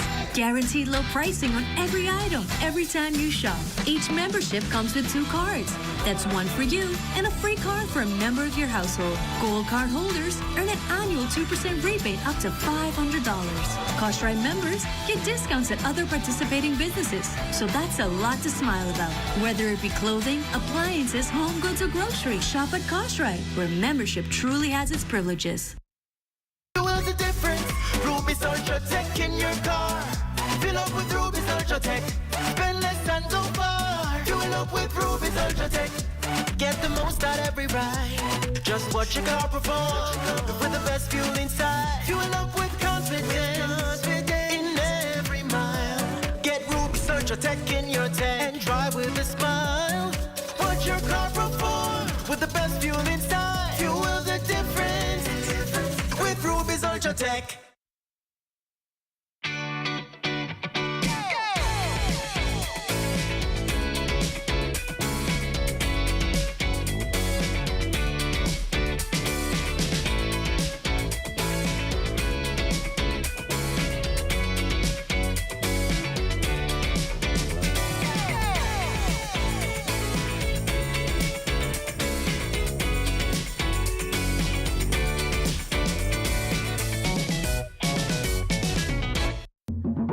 for hurricane season. We got impact windows and doors. For protection, just come to our store. Plus we got tiles to pretty up your walls and your floors. We'll help you brighten up for that big bad storm.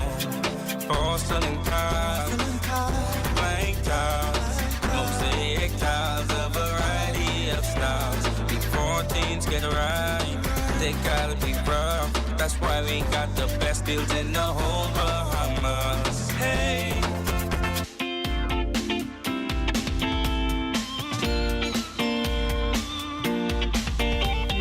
It's time now for your Access weather forecast, and the drought conditions continue across the 700 outlets today, but there's an upper-level trough in the Gulf of Mexico that will be advecting some moisture in our area, so we'll see some showers developing late tomorrow afternoon, and that will carry over into Wednesday morning as well. Now, your boating forecast tonight is brought to you by Live Business, where we bulk up your business. In the northwestern islands tonight through Wednesday, those winds, they're going to be light and variable, flat sea conditions, so beautiful boating conditions for the next 24 hours. Low tide will take place at 10:31 tonight. You can expect another low tide at 11:29 tomorrow morning. Now, for the central parts of our country tonight into Wednesday, the flow will be out of the southeast at 10 to 15 knots. The wave height is 2 to 4 feet. And then for the southeastern islands tonight into Wednesday, a little stronger winds there. Southeast at 12 to 18 knots. The wave height is 3 to 6 feet. So caution flags are in place for boaters in the southeast Bahamas into the middle part of this week. That's going to do it for your boating forecast. It's time now for your international temperatures, and they're brought to you by Royal Star Assurance.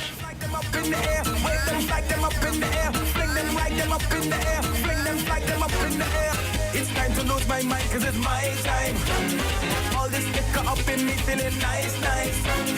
All these something up in here and they taking wine. So back this thing up, y'all, let me mash it from behind. And that's going to do it for your international temperatures, brought to you by Royal Star Assurance. But join me at 11 o'clock for a full weather update. LaDawn and Malina.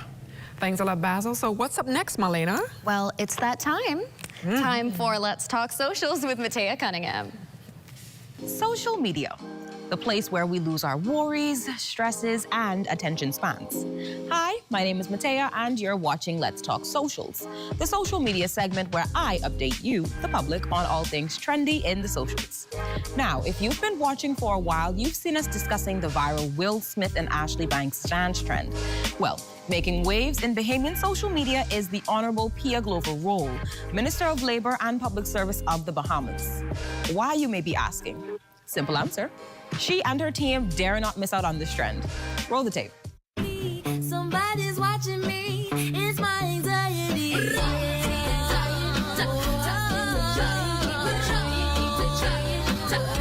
When we think government officials, we think serious suits and straight faces, as they hold professional and important roles. However, it's refreshing to see them in a light-hearted nature, dancing, smiling, and enjoying a TikTok trend. It's content like this that reminds us that, say it with me now, they're people too. I'd love to know your thoughts on today's feature, so if you're watching on the Facebook or YouTube live stream, comment down below. If you're watching in your living room, simply shout at your TV, but make sure no one else sees or hears you. I'm Matea, and this has been Let's Talk Socials. Elaine, I think the Access Now team needs to try that. I know you're on board, right? Yeah, let's do that. And that's a wrap for us, Marlena. So stay tuned for the rundown with the one and only Clint Watson. Good night, everybody. Good night.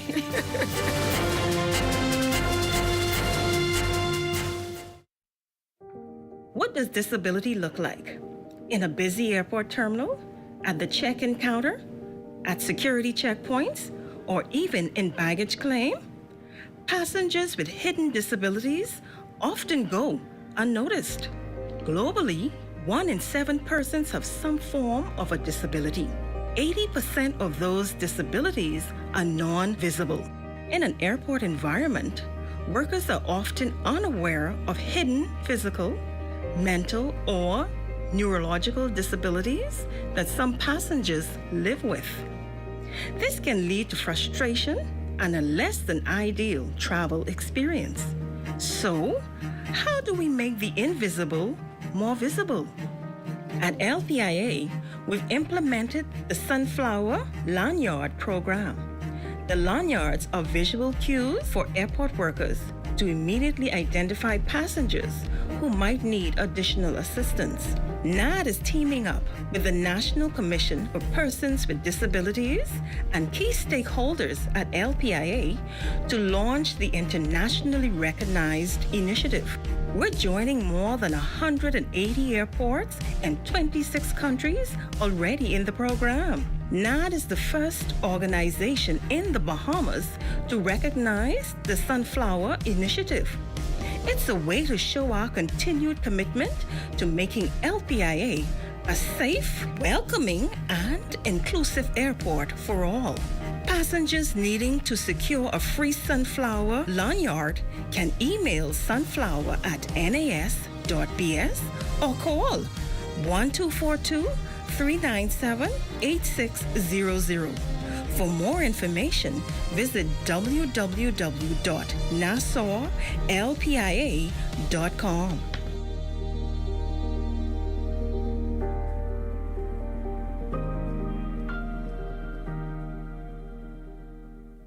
Influenza, or the flu as it is commonly called, is a viral illness that usually occurs between the months October to March. The virus is transmitted from person to person through coughing, sneezing, or talking. Symptoms include fever, cough, headache, runny nose, generalized body aches, and fatigue. There is no specific treatment for the flu, and the symptoms usually dissipate after 3 to 7 days. Because it is caused by a virus, antibiotics are not used to treat the flu. Persons are encouraged to rest and drink lots of fluids. Panadol is recommended for fever and body aches associated with the flu. However, aspirin should be avoided due to the risk of bleeding. To decrease the spread of flu, persons are encouraged to get their flu shot annually and practice good cough hygiene. Additional information can be provided by your community clinic or the Health Education Division at the Ministry of Health. This message is brought to you by the Ministry of Health in partnership with the Public Hospitals Authority.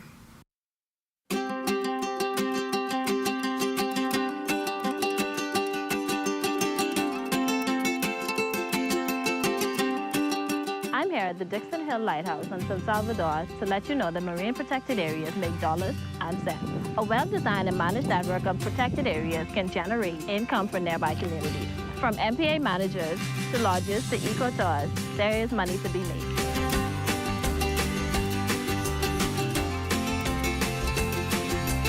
Healthy marine ecosystems help to protect our islands from climate change and other impacts that we cannot control. Healthy coral reefs help to break down fake waves, and mangroves absorb storm surge and help to protect our coastline.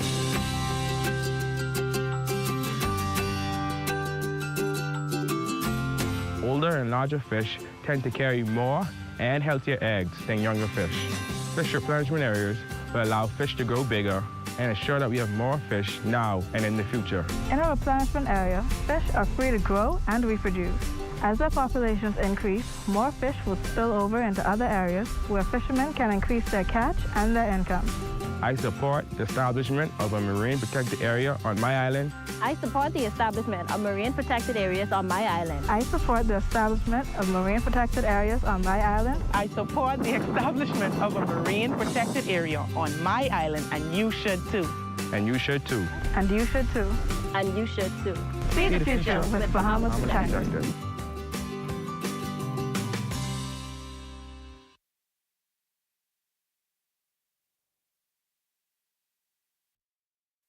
At Harold Point, I'm Ted Jervis, and this is ZNS. The Rundown is brought to you by Commonwealth Brewery Limited.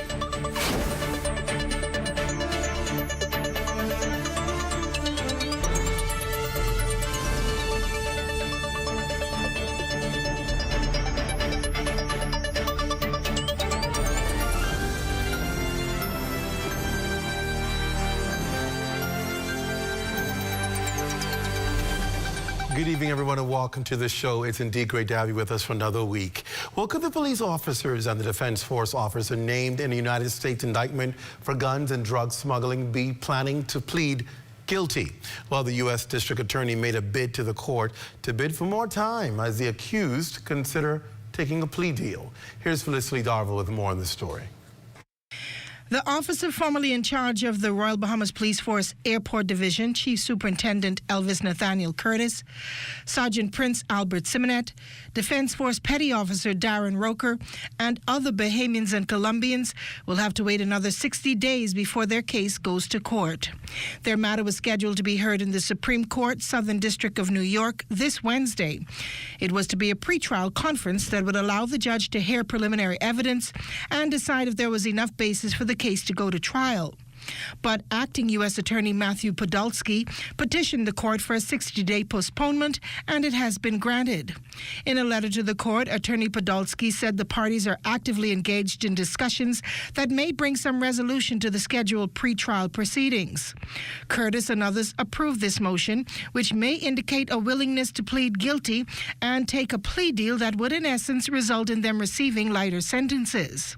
Back in November, the United States Attorney released the details of an indictment that accused the men of participating and even leading efforts to support and protect large-scale cocaine shipments from Colombia through the Bahamas en route to the United States.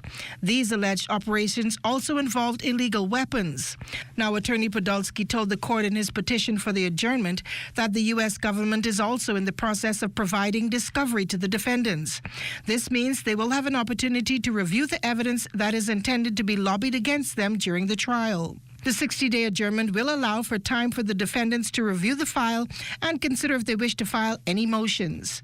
The case continues. Felicity Darville, ZNS Network News.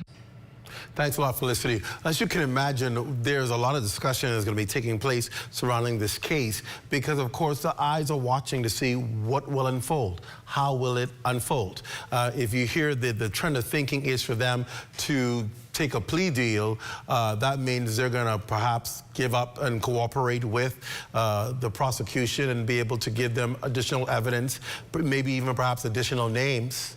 And in points and fingers in the direction that the prosecution believes that maybe we'll get a bigger fish than what we have already. So it's going to be interesting to see how this plays out. They have 60 days before they go back to court to determine exactly what course of action they will take. All eyes here in the Bahamas are watching to see what will come out of what has been a big case. It led to eventually the retirement and the resignation of the Commissioner of Police. So what is going to come out of this? What evidence is going to be revealed? And what kind of negotiations are going to take place with the United States government in order to have a certain outcome? So we're definitely watching it and seeing what's developing and where their trend of thinking is and who they're really going after. We'll continue to monitor that story. Well, swirling accusations about local banks with the housing minister, accusing them of what he deems systemic prejudice. But tonight, the top banker is actually pushing back, charging that those allegations are actually flawed. Here's Devontae Hanna with that story. It's a claim now gaining traction. Some small business owners alleging banks are hesitant or are outright refusing to approve their mortgage applications despite strong financial performance. It was during a key presentation for 8 new homes just last week that the Minister of Housing, the Honorable Keith Bell, sounded the alarm. An individual walked into my office with $12,000 cash. Another individual walked and told me that he showed me his bank account with $100,000 as a deposit for a home. Another individual walked to my home. She sells the 99-cent breakfast. She has $90,000 cash for home and cannot qualify at a bank. These concerns sparking questions over whether the traditional banking system is biased against small and medium-sized business owners who don't earn fixed salaries. But tonight, Fidelity CEO Gowan Bowe flatly rejects that criticism. I think the minister's comments may be taken, in my view, as one-offs that have been used to broad brush an industry. According to Bowe, banks are willing to lend to qualified borrowers, including entrepreneurs, but self-employed individuals often have complex financial histories that require detailed documentation. So the first thing that has to be assessed is, well, what are the prospects that these persons are putting forward in order to borrow money? So how are they demonstrating that they have consistent cash flows, that they have the ability to meet the monthly payments of the loans for which they are applying or seeking funding for? And while there is the argument that the process needs to evolve, Bowe asserts a business's cash flow is a major factor to lend. Is it susceptible to peaks and troughs in terms of business cyclicality, so tourism periods or high periods, low periods. Whether it be a matter of policy or perception, the debate continues. The government reassures business owners, though it'll keep pushing for what it believes is fair access to home ownership. And on the other end, banks say that they will do what they can with the parameters they're given. For Bahamas Tonight, I'm Devontae Hanna. Thank you, Devontae. Now let's set the record straight. Garimbo, I believe, is a great gentleman and he's a good man. But let me state unequivocally, it is too difficult to get homes in this country by getting financing through banks. I make no apologies for that. It is too difficult. For a banking system that is the third largest economy here in the Bahamas, it is still only really servicing the smaller portion of citizens in this country. It is not benefiting the larger portion of Bahamians because most of them cannot even go into the bank and do business other than perhaps cash a check, which they're charged for, or try to get a bank draft, which they're charged for. Other than that, banking really is not, let's be honest, it's not benefiting Bahamians the way it ought to. Not when you see that as much as banks talk about how difficult it's been, every year they turn millions of dollars in profits. Their shareholders are quite happy because they make more money for the shareholders. So my question then is, whose responsibility is it to ensure that Bahamians can afford to live their home? It's the biggest investment you'll make. And there are still too many middle-class people that still cannot afford a home in this country and cannot get financing for a home. Why? Is it that banks are not willing to work with you? Well, some are.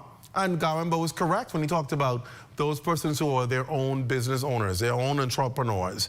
It is difficult for them because you have to prove a history of banking, a history of financial records. And face it, a lot of our small businesses in this country don't keep good records. So when they go to the bank to try and get financing, they don't have the records to show that I can pay this loan every month. I have a continuous flow of money coming in so I can service this loan. And so he's right about that. If you cannot prove that you can qualify for this loan, even though you may have money, then nothing they can do about it, and they're correct. But I go back to the main point. That is what progression is all about in our country. Because if banks aren't going to do it, we have to find lending institutions that will do it, that will say, okay, fine, let's sit down with you. You don't have all your finances in order. Let me sit with you, get it in order for you so that you can qualify. That we cannot say we have people making thousands of dollars a week and still can't have a home. So at the end of the day, who's looking out for that? You see the Ministry of Housing is doing all they possibly can to build homes, but everybody can't get a government home. The wait list is thousands. Thousands literally on a wait list for government homes because people want to be able to own their home. Everyone wants to say, my level of success has come to the point where I can now own my own home. I no longer pay rent, because let's face it, paying rent in this country is ridiculous. It's like paying a mortgage now. So people want to own their homes. They want to put their families in homes. They want to see that all they're working for years and decades of their life, they can invest in a home. But how can you when there's so much? I've been through it. Let me tell you my personal experience. I've been through it with banks, right, in order to build my house. And I can tell you, there's just so much bureaucracy. There's so much things you don't know that you have to pay for. Hidden fees here, oh, pay for this, pay for that. It is very difficult to be able to build or purchase a home in this country unless you are making a good penny or you have a good savings. And we have to do a better job of it. We're failing at it, and we have to do a better job at it. This is a topic we have to continue to talk about because it should not be this difficult in your own country to get housing. And to get financing for housing, to get financing for your business idea. And it's interesting, think about it. And don't tell me, I don't want to hear the banks tell me, say, oh, well, you know, they have to have these things in order, because it's not true. When you throw vacation loans at people like it's candy. You throw back to school loans like it's candy. You put shopping loans on them like it's candy. You put the car loan with the high interest on them as candy. People can get those easy. You ain't asking for much there. You tell them, I'll take your salary deduction, I'm good to go. Then why is it that when it comes to the consumer benefiting, all of a sudden there's so much red tape. You need this insurance, that insurance. You need this in place, that in place. You have this fee and that fee. By the time you pay all of those, which average person can actually afford to have a home in this country? We make it so difficult to have things that are good. But those things that you could turn a quick buck on in the bank and make plenty of money off of, oh, you get those easy. You get them easy. They can give you a vacation loan like that, salary deduction. You can get a car loan like that, salary deduction. These things depreciate in value, depreciate. But the things that will give you wealth and give you equity and give you and improve your standings in the country, you find it so difficult for the average man to get it. Something is wrong with that. It ought to be easier for you to build equity and build savings and build your worth in this country. And institutions ought to be able to help you do that rather than giving you things that put you in debt. It's why housing is so important in this country. And Bahamians are going to demand more. They're not going to accept from these multi-million-dollar banks the fact that they're making profit every year of giving you these quick loans at high interest rates, but the ones that help you build a future, they give you the red tape through it. It's almost as though they don't want you to have it. I'm not saying it. I'm just saying that's how it appears sometimes because of all of the obstacles that people face. Anyway, we're going to pick that story up another day because I want to get back to that story at some point when we talk about insurance in this country and why so many people are dying, why so many people are losing, so many people are having difficult times surviving because that one thing called insurance, which gives you almost a free ticket to get health care, a free ticket to be able to do some things, a free ticket. You can't afford it. And that's why so many people in this country don't have insurance. Why so many people in this country can't have access to private health care because it's out of their reach. And it's paying another mortgage. It's paying another mortgage. Well, we can talk about that another day when we talk about really how Bahamians, whether they do have a stake in this country or they don't, because the institutions seem to be the ones dominating and winning while Bahamians continue to struggle to be successful in their country. We have to fix that. You have to fix it. I mean, no apologies for it. You have to fix it. Good leadership finds solutions to problems, not make excuses for them. All right. Tonight on The Rundown, we're taking a closer look at a developing story that has captured national attention, right? Bahama Grill, a well-known local restaurant, has issued a strong response following the circulation of some disturbing videos alleging food contamination linked to their establishment. Going as far as to say people have died because of it. Well, the owner is here. We're going to talk to him on the other side of the break about this. You're watching The Rundown. Then a little later, we're going to talk about something that's disturbing in our country, suicide. What is going on? We're going to talk to an expert about it tonight. You're watching The Rundown here on the ZNS Network. We're back after this. Stay close.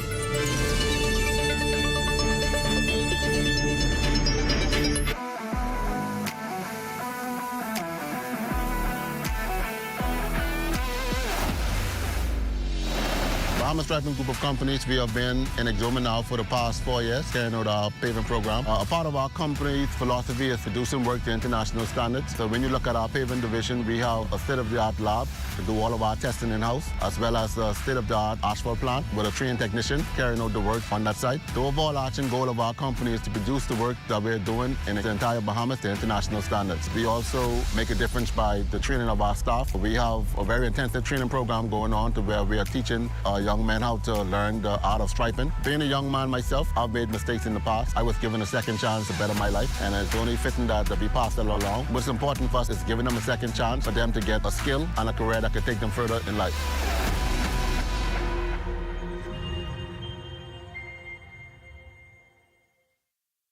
The internet isn't just for surfing. There's a sea of shoppers buying online, and you can connect with them on Tingsy.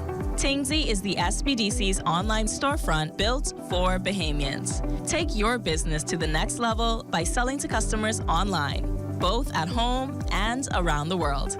People want Bahamian things, and if you got things to sell, sell on Tingsy. Find out how you can connect with a sea of buyers by visiting tingsybahamas.com. is the Little Caesars Stuffed Crust Pizza. Get more pizza for less money. Only $12. It's a whole new level of pizza with cheese stuffed crust so spectacular that there's nothing left. Pizza.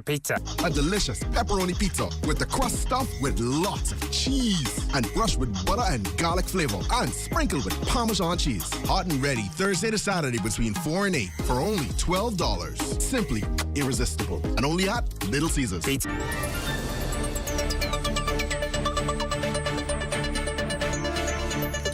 Welcome back to the Rundown. A special good night to you, those of you in the Lion's Den. Thank you. I always appreciate your support and the comments, especially from Daisy Meadows.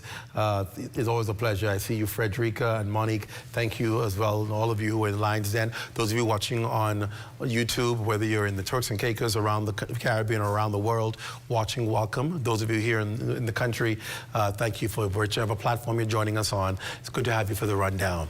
Well, in a statement released today, Bahama Grill firmly denied receiving any reports or complaints of illness or fatalities related to their food and emphasized that beef ribs that are featured in a particular video circulating have not been served at that location in over 4 years. Now, in an effort to get to the bottom of what they're calling a, quote, heinous, unconscionable act, end quote, the owners have reported the matter to police and are offering a $5,000 reward for information leading to the arrest and prosecution of those persons who are responsible. Joining me tonight on the Rundown to break this down is Eric Gibson, the owner of Bahama Grill. Sir, welcome to the Rundown. Thank you for being here. Thank you. Thank you for having me. It's unfortunate that you've even go to the point of offering a reward just to get truth in this country. Again, I keep reminding people, we are so quick on social media to comment under posts that anybody could put up without any proof or verification of it being truth. And I'm not saying that what people may be saying is wrong or not, whatever. I'm not saying that. I'm just saying that with any post in general, we're so quick to comment under it, not knowing whether it's been verified to be facts or not. Right. And before long, people start commenting and it goes viral because everybody's commenting under it, assuming that it's true without any verification of whether this is actually true or whether somebody can actually. And I often ask people, do you recognize that people can actually plan attacks on people unjustifiably by putting something on social media and getting people to start commenting on it and it begins to go viral? Right. It doesn't have to be proven and it doesn't have to be justified. If somebody wants to attack somebody or smear someone's character or rightly go after somebody, attack them for whatever personal reason, they can do so and people just assume it's true and start commenting on it. And I always tell people, be responsible with your post. All right? Now, let's first talk about this issue because most people know Bahama Grill, your Bahamian business has been around for some years. And listen, I get it. You either like it or you don't like it. If you don't like it, it's fine. Everybody won't like everything that people are selling. Right. So each is their own. Some people like it, some people don't like it. But if you do not like it, it is not an excuse to go and attack someone for what you believe might be true without having facts. Right. Just because you don't like the place. Right. It makes no sense. Stay away from it. It's just a responsible thing to do. But tell us how this all came about. Well, I was blindsided by it. I started getting information sometime, I think it was last week, Saturday evening, going into Sunday morning. I was made aware that there was some posts circulating with information that I immediately recognized as fraudulent for a number of reasons. But the main thing is, what I feel and what I've known for operating for the last 15 plus years is that if there's an incident of anything, the very first thing happens is I get a call to say XYZ is the case. In this instance, I got no call. I got no inquiries. I got nothing to say that anything was different other than, our service. And just for clarification for the viewing audience who's probably trying to figure out, what are you talking about? What's going on? Right. There was a post that went up by an individual saying that their relative died as a result of eating your food. Yeah. And then said there was other cases as well of persons who reportedly died as a result of eating your food. And they made a Facebook post about it. Right. Then I understand this was followed up by a statement of yours. So and I admit, a very strong statement by your company, allegedly condemning it. And then I understand a video then came. Right. What was this video showing? The video showed what they said was a beef rib that that came from Bahama Grill. that had some crawling, I would assume they refer to it as maggots. Again, we can look at it and immediately dismiss it because we haven't served beef ribs for over 4 years. You know, right after the pandemic, 2021, there was a shortage of beef ribs. The prices escalated beyond what I can sell it for reasonably on the menu, so we discontinued carrying it. And this is over 4 years ago. And they were trying to report that this was recent, recent purchase. This is the conditions of Bahama Grill, in other words. You know, Clint, the thing that I do not want to do is give credence to such malicious, fraudulent information, because anyone that knows me know that I'm about law and order. I'm about doing things the right way. I'm about making sure that anyone that patronizes my business get complete satisfaction. And I've been known to be criticized by my staff for being very lenient with customers, because I don't take any complaint lightly. So when I see something like this that's just out of the blue, and they're basically going to such extent to insinuate that persons are dying, persons are getting poisoned, and we're serving food with something other than food. I mean, it's so crazy to me that I don't want to give that any life. Right.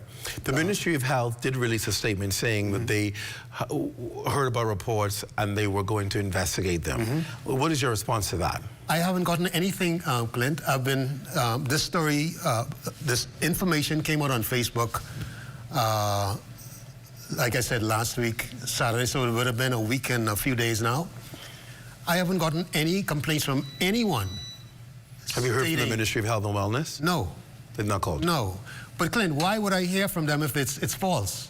Right. What I'm saying is, we're in a very small lit community. When things happen, people tend to get to the bottom of it very quickly. If I'm serving food that's detrimental to the public, well, first of all, I'll be the first to close. But I mean, I would imagine that the ministry, any ministry would be very concerned about that. So I wouldn't even want to comment on that because I've gotten nothing. Right. Nothing to date. Absolutely nothing. What do you say about your operations and your conditions of your kitchen and so forth? What do you want to tell the public? Here's the thing. We've operated for 15 plus years. We have a mode of operation in Bahama Grill that's probably outside of what you would call for the norm for a particular restaurant of that size. Number one, we prepare our food fresh daily. If we're going to serve 100 meals today, we don't come in and prepare for 100 meals. We are cooking throughout the day. So we prepare for probably 20, 30 meals and continuously cook so the food is happening throughout the day. Fresh as you come in. Secondly, our vendors deliver fresh food to us on a daily basis, right? There's a set of procedures that follow every single action performed by staff at Bahama Grill. We have a thick handbook, right? We've not only operated here, we've operated in Florida as well, as you may know. We have a strict code of operation that we follow. So when persons, anytime I get any complaint, the very first thing I want to do is get to the bottom of the complaint and understand what happened, because only a few things could have happened. Is that someone didn't do what they should have done, or someone decided to do something differently outside of what they should be doing, right? So whenever I get complaints, we look at those things. So in terms of our operation, we kind of monitor ourselves to a certain degree. And of course, we do have agencies that we answer to as well, right, that have the responsibility to come in and check. Do you believe this is a target attack on your business? Absolutely. There's no doubt in my mind. Persons to claim that persons have died, persons getting sick, that we are serving food other than food, it's absolutely an attack. And this is why I wanted to say in uncertain terms. We've reported it to the police immediately. We've taken legal counsel, and we want to flush out whoever is behind it. This is one of the reasons why we put out a reward. Right. We want the public now to assist us. Look, the public should be outraged, right, to know that someone is going to the extent that they go to basically spread fraudulent information and put it out there as though it is the truth. I mean, that's crazy to me. How has your business been impacted by this? I mean, when this thing happened, you know we're going to have some impact. Certain persons will look at it and say, man, this is just crazy. Right. We know it can't be true. Certain persons will look at it and be gullible. Certain persons will look at it and don't know what to think. So they stay aside for caution. So obviously it's going to affect the business. What do you want to say to your loyal customers, or just customers generally? Well, what we want to say to our loyal customers is, first of all, Bahama Grill is basically, we want to make sure our customers understand that we are staying true to our mantra, which is we want to provide the best food in the cleanest environment at the best prices with the best customer service second to none. And we wanted them to know that we take that seriously when we say that. We don't just repeat that just to say it. This is what we are about. We're not about anything that is not normal for us in terms of producing food at a certain level is not accepted. And we basically take it seriously, extremely seriously. I mean, this is why we survived for 15 plus years. Right. I've been in business for 15 plus years, never ever, I mean, I've had some mischievous things happen, but this takes it to another level. Why it's happening, I have no idea. If you're able to find who's responsible, what is the company expect to do? Look, whatever the law will allow us is what we're going to be doing. Whatever the law allows us. That's the reason why I want to flush this person out to the forefront. We're following some leads as we speak. You know, tell Bahama, tell Bahama it's $5,000 reward. They're going looking for the person responsible. Well, I'll let you know. We're hoping that they do that. We're hoping that they do it because we want to put a face to this. You see persons go on social media and be far removed from reality. We want to really bring it home to them that, look, you can't just... You don't have the luxury of going out there defaming individuals and just sit back, relax, and watch the fireworks. I say it all the time. People believe they can do anything on social media and there are consequences. Right. And I think we have to get it tighter with laws about people just going on social media, being irresponsible and say what they have to say. Absolutely. And it's sad and it's unfortunate. And like you said that it's not true. And I always tell people at the end of the day, truth always outlives lies. Absolutely. If it is a lie, absolutely. and certainly the truth will outlive it and be responsible for it. Right. All right, we're going to go to break. When we come out, we're not going to just talk about that. We're going to talk about some things you're doing to expand. Right. We'll take that on when we come back after the break. You're watching The Rundown. We're back after this. Stay close.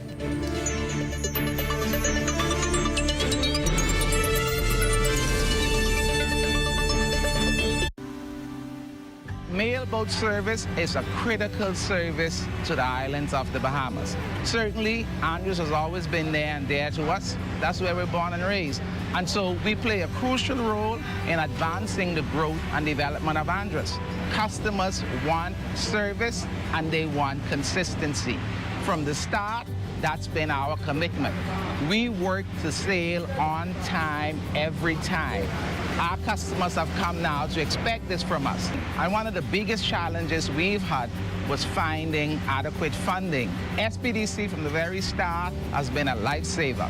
My advice to young people, if you have a vision, a passion, an idea, go for it. Don't give up. It's not easy. If it was, everybody would be doing it. Be consistent and you'll get there.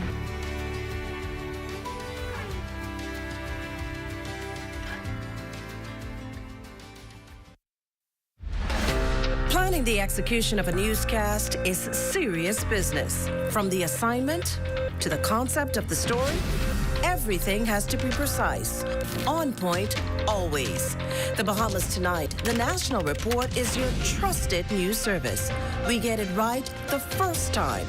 Our preparation for you each night is done with care, knowing that our voices will reach you on 700 islands and keys with unquestionable accuracy.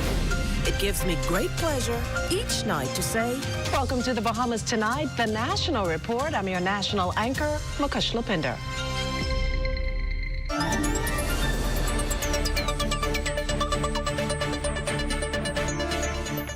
Welcome back. My guest is Mr. Eric Gibson, the owner of Bahama Grill. And this segment, we're not going to focus on what's going on in social media, but the fact that he is, as a Bahamian businessman, getting ready to expand. A proposed major transformation really could be on the horizon for West Bay Street as Bahama Grill, through a 7-story, 103-room hotel, expected to be going up on that same property, 1.39-acre property. That's interesting. Tell us a bit about this proposed project. Yes, and the little, with the numbers, it's saying 103, but we're actually going for between 126 and 130 rooms. Wow. We're expecting to. In that area? Yes, we have enough space for it. It's a bit deceptive when you look at it because Bahama Grill sits on the front portion. Right. So I don't know if you realize we have a really big parking lot behind Bahama Grill. I've seen the parking lot. Yeah, and then behind that we have an even bigger space. Wow. Yeah, so we're going to utilize that. We're doing a 7-story building. We're going to have a car park garage with about 300 cars to park for about 300 cars. We're looking to do a ballroom about maybe 7,500 square feet, maybe accommodate a few hundred persons seated.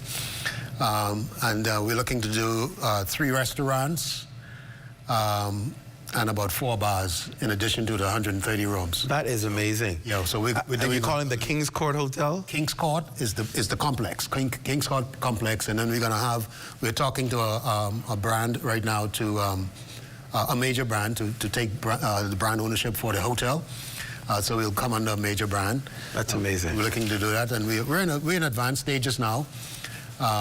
We've gotten the preliminary designs you would have seen published. We would have gotten the preliminary approvals from Ministry of Works. We're working our way through, and we expect things are moving sufficiently so that we should get in the ground before the end of the year. All that soon?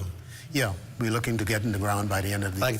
That's our objective. And I'll assume the King's name comes from the late Eric Gibson, King Eric. King Eric, that's right. I figured that. What a great legacy there. Yes.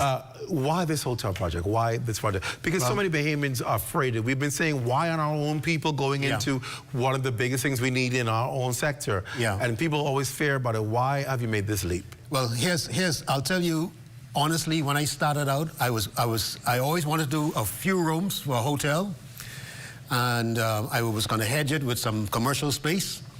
And I did the feasibility study. I paid a firm to come in to do a feasibility study, and I realized that there's a big gap. I was about to say, there's a huge gap right in that mid-market sector. Yeah. Because I don't know if you recognize that most of the developers coming into the Bahamas, international especially, they're going after that top-tier market. Right. They want to do luxury.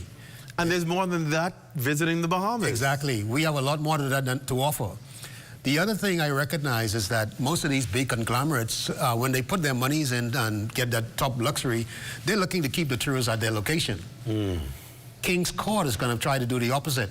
Get you out around. And we want to see them move around. We want to see them go over to the fish fry. We want to see them utilize and check out the nearby museums or Fort Charlotte or Botanical Gardens, walk around the beaches. We want to see them moving around. We want to see them visiting other places other than just King's Court.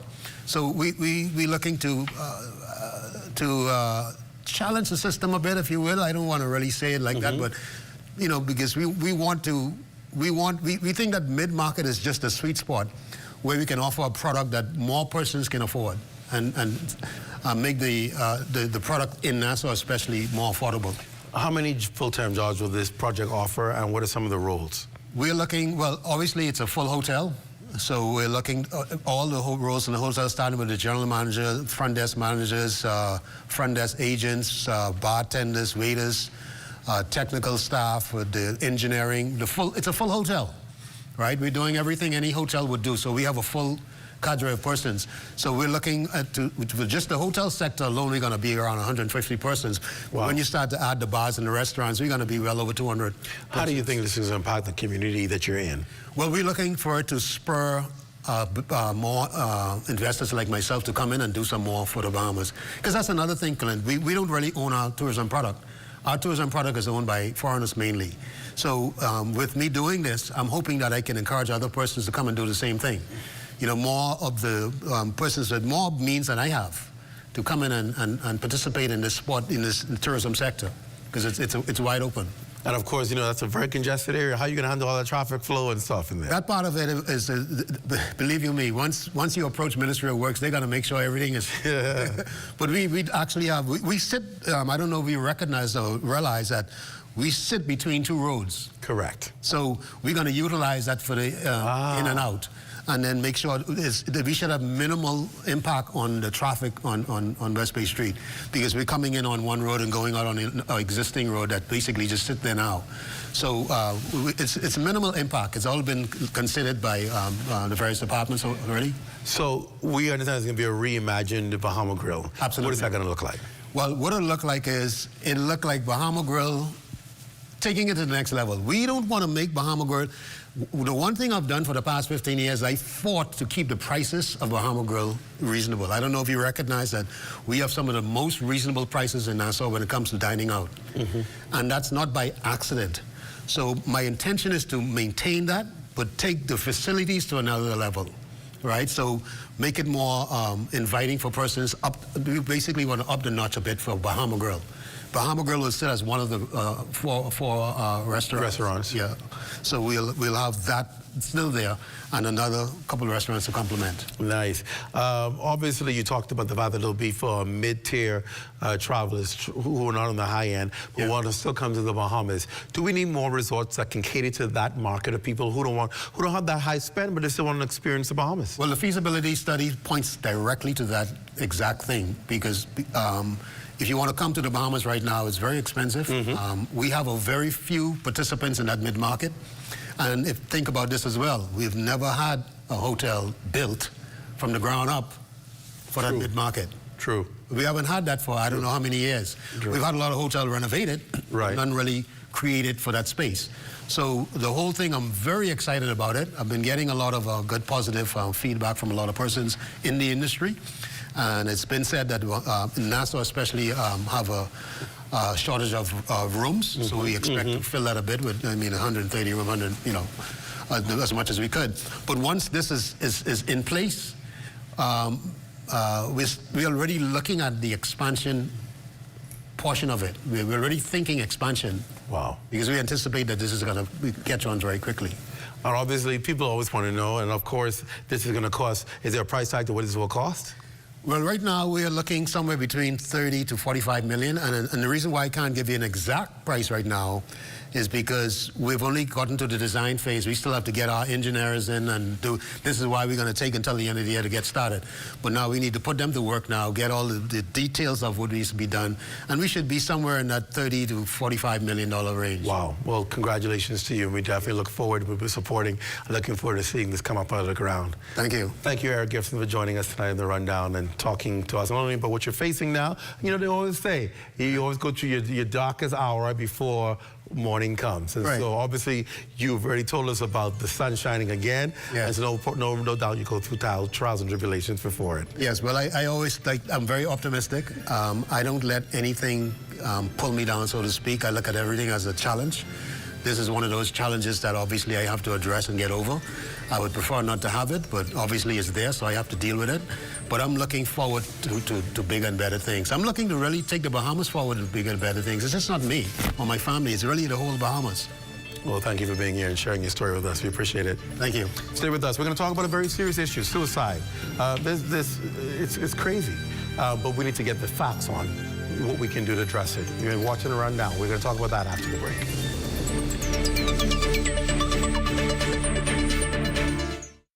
The internet isn't just for surfing. There's a sea of shoppers buying online, and you can connect with them on Tingsy.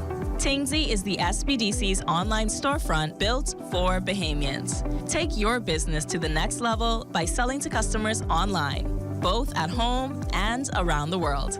People want Bahamian things, and if you got things to sell, sell on Tingsy. Find out how you can connect with a sea of buyers by visiting tingsybahamas.com. I am a master plumber by profession. I've been doing plumbing for over 40 odd years. When I was 9 months old, I was diagnosed with polio.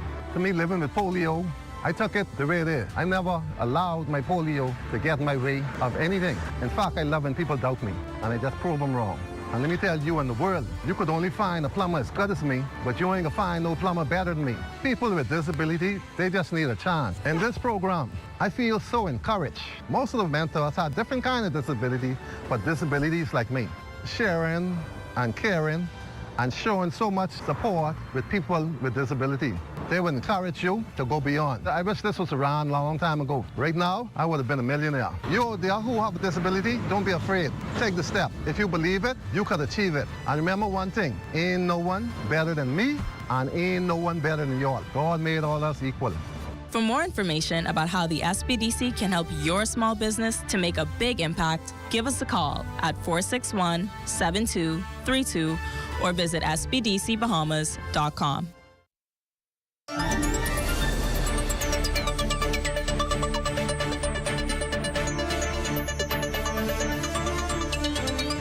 Welcome back. In recent weeks, the Bahamas has faced a concerning rise in suicide incidents, prompting a national conversation about mental health and community support. Notably, a 22-year-old man was found deceased at his residence March 14th, what authorities are investigating as a suicide. Additionally, a 36-year-old man from Grand Bahama, initially reported missing, was later discovered to allegedly taking his own life.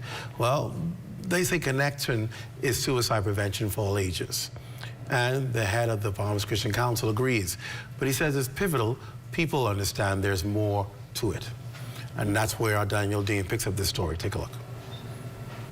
More Bahamians are taking their lives in recent times. 6 already this year through 11 attempts. Victims range in all ages. Sadly, last year, one victim was just 8 years old.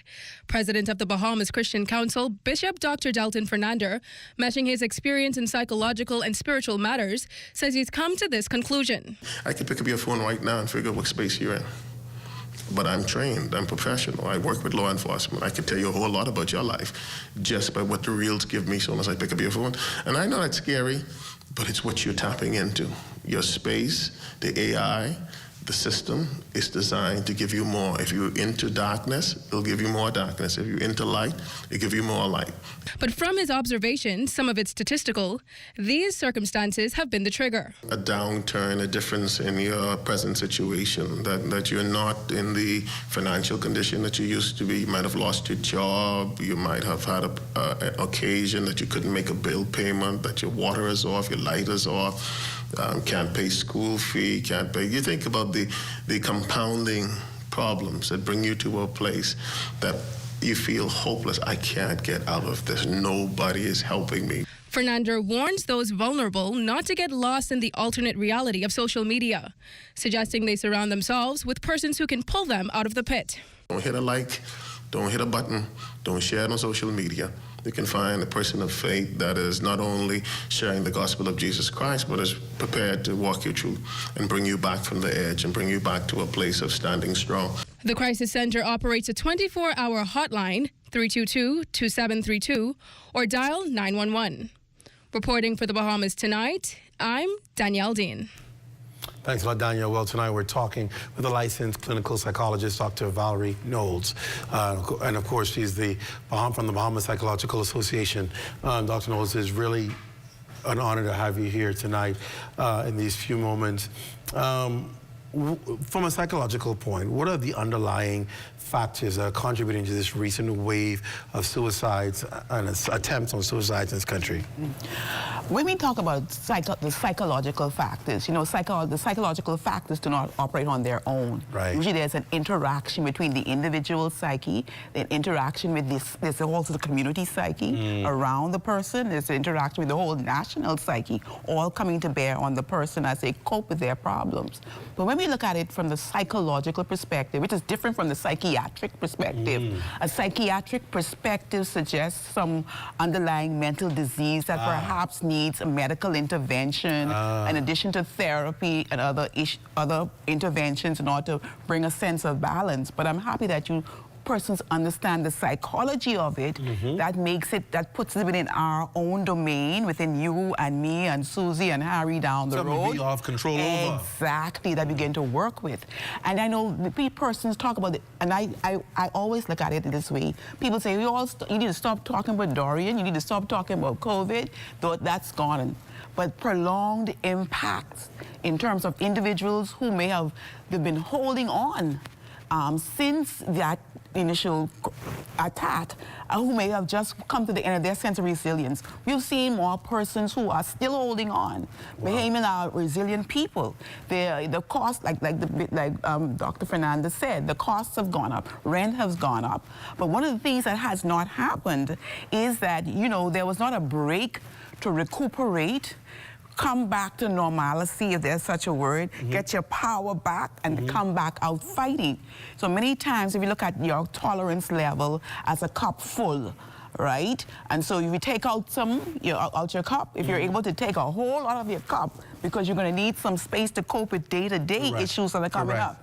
But if I have not gotten my balance, I was still just surviving for a long time without the backup psychological support and the backup maybe financial support, then I strain. Right? And even in strain, because I know many times people always say, well, my old grandpa used to strain. Strain is not a new thing. But they're how they perceive strain. That's another issue I want to go to. So there's a person who becomes strained, but becoming strained is not necessarily a choice to go and self-harm. Right. Persons may feel the strain. They may feel, but we have different psychological and social ways of coping with that. Some persons, they're the negative ways. They drink, they smoke, they gamble, they do things to heal the pain and to hide the pain and to move away from it. And then, but those are persons, like we said, psychologically, a sense of belonging, a sense of attachment, a sense of competence. And even in all my strain, you know, there's still some things I can do. My sense of purpose hasn't altered, even though my roof hasn't been repaired, and I'm still not employed. I still find some purpose in my life.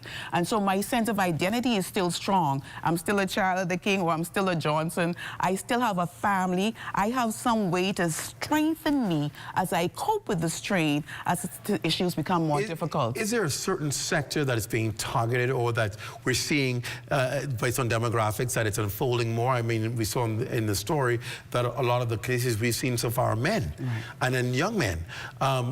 Is that now an emerging new trend?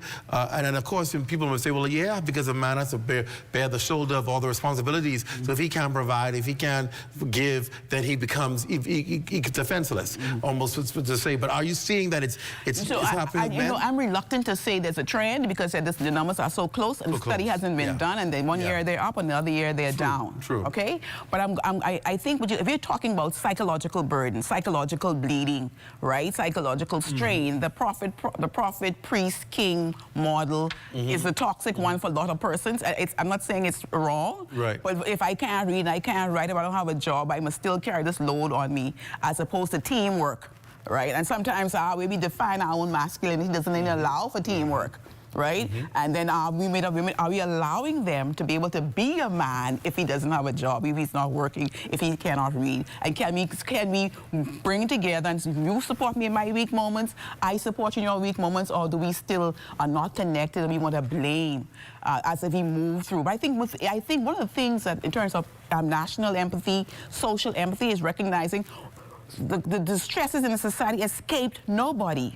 The impact of COVID and the whole society closing down, nobody escaped. I think what we have found is those persons whose cupboards were empty before COVID, they do a lot better because the cupboards are empty after COVID. Right. It's those persons whose cupboard have been empty for the first time. Right. And the food has not gone back. That's a new trend. Right. And so they don't even know how to talk about it. They don't know how to cope with their new status. Right. And the balances haven't come back yet. The books haven't come back yet. But I'm not walking away from that group that's been holding that rope for a long, long time. That the society needs to support. And I think we're doing a good job. I'm not gonna throw the towel and say, oh, the whole society is collapsing. Everybody's killing themselves. Babies killing themselves. Because you realize, like we said, reaching out, connecting, providing feedback are things that we all can do. Humanizing contacts, watching what we use to decide that we're not doing well, right? If I lost my job, who says that means your life is over? Right? And so it goes back to how we reinforcing our parenting, letting children realize that conflict resolution, problem-solving skills, all these things are part of life. And they watch how adults cope. And they recognize their good coping mechanism and their bad coping mechanisms. And so, like, I want to say one more thing too, Clint, that self-harm does not always come, like I said, from that strain. Some people out of anger, sometimes, they respond out of anger. Okay, sometimes there's relational issues, betrayal, trust, betrayal, anger. I think if I hurt myself, I can hurt you back. Right. And then other thing that goes with too, substance abuse. Once you have substance use, along with the increased emotions, your reasoning is off. The increased impulsivity. There's some people who respond on impulse, not with the intention of ending their life, but just with ending the pain, right? And so, in the end of the day, the life is lost. So there are so many other factors that go into why a person makes the decision to self-harm. Is attempted suicide considered a crime? Yes, I understand that to be so. So if somebody goes to commit suicide and it doesn't happen, they can be charged for that? I had that understanding. Wow. Right, but I understand it's under review as well. But there are some persons who believe that that is one of the inhibiting factors, the stressing factor for some persons that holds them behind that decision. But that is also... Is there still a stigma attached to this? Oh, yeah. Oh, yeah. People, instead of coming forward to get help, are afraid to say, I don't want to tell them I feel suicidal, so I just keep it to myself? Mm-hmm. I think there are many times back then, you have persons who cope with suicidal ideation all their life. It never moves from beyond the ideation, right? It may not have a plan, it may not have an opportunity. But the idea exists. Yeah, but they cope, they're struggling with at a lower level of depression, perhaps, okay? Wow. Compared to some persons who have these strong impulses that require a different level of response. But I think part of the risk factors, because it's more than science, it's risks, is that's just like you said, rather than tell somebody, I think we are improving. I don't think we are way back. We can still, people almost wear a badge or one and now. It's why I want a mental health day. You know, don't take it seriously to a certain extent, right? But I think we have come to the point where we say, I don't want nobody to think I'm crazy. And there are some people who have become very comfortable with saying, you know what, I have some ways to feel like harming myself, particularly adolescents and the young persons. I think they carry their ideations for a long period of time. Because I really don't think, even in the light of the spurt, Bahamians, they will probably take you out first before they take themselves out. True. Right? True. In that regard. So I think we still have a strong sense of survival and resilience, and I'm gonna try to take it to the last lap as before that. What help is available to those who are struggling and may want to know what services are available to them? Okay, I'm going to give you two. I'm going to take just to me. I'm going to respond based on, like I call it, a pyramid. Sure. At the top of the pyramid are those persons who need the medical intervention, who need the referral, and they're coming from the bottom of the pyramid. And that's because the psychiatric services and the hotlines that we have that they can call to, and the family members can identify the signs, bring them into contact with the mainstream, and help to follow up. Then we have the middle of the pyramid, where persons who may have the suicidal ideation, maybe be under stress, under strain, you're moving for more prevention model, which means that we then have the guidance, because the mental health pyramid is not only psychiatrists, we have guidance counselors, we have social workers, we have preachers and pastors, all working with mental health, working in that regard. But I think the dangerous part is those unattached persons. There are some persons who will never go to a doctor, never read a pamphlet, never listen to a lecture, never have a discussion, don't even think it's important. And that's important. We have, I think, foot-to-foot door community work is where we do that. At the Bahamas Psychological Services last year, we had about 3,000 conversations in the inner city. Wow. Which means we had to go to people under the tree where they were sitting, because we knew, having had the whole nation exposed to COVID and the trauma, you can see the people sitting under the trees, on the walls, and they're not coming into any clinic. They're not listening to any radio program, so we had to go to them. So we trained a team and we walked in. You discovered these people had real issues. Yes, and they wanted, and they were shocked that we came, because we knew that unattached group is the group that we really need to meet. So we had pamphlets, we talked about stress management, conflict resolution, positive and negative ways of coping, and they were highly appreciative. And that's when we got to meet a lot of the young men into the neighborhoods we went into, and all of the homes that people can just sit there. We didn't went for the big noise and TV.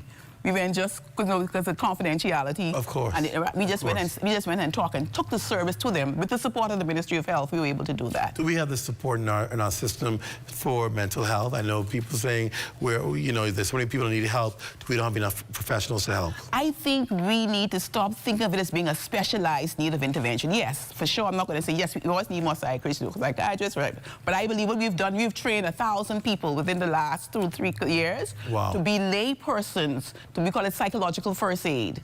How just wherever you are in your space, you can reach out and connect and transfer. Wow. And I think the more we increase that and demystify it and recognize that you can do it, I can do it, you don't need to agree to do it, we all become our mental health workers in our own stead. And one little certificate, 6 hours.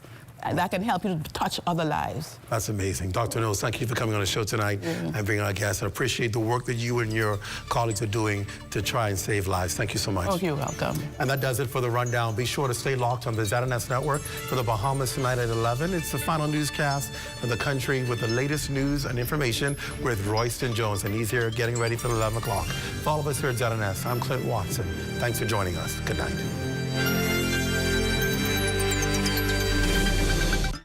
We're here at the Nassau Village Community Center project, where over the past 17 months, we've hired over 20 Bahamian subcontractors to bring this beautiful project to fruition.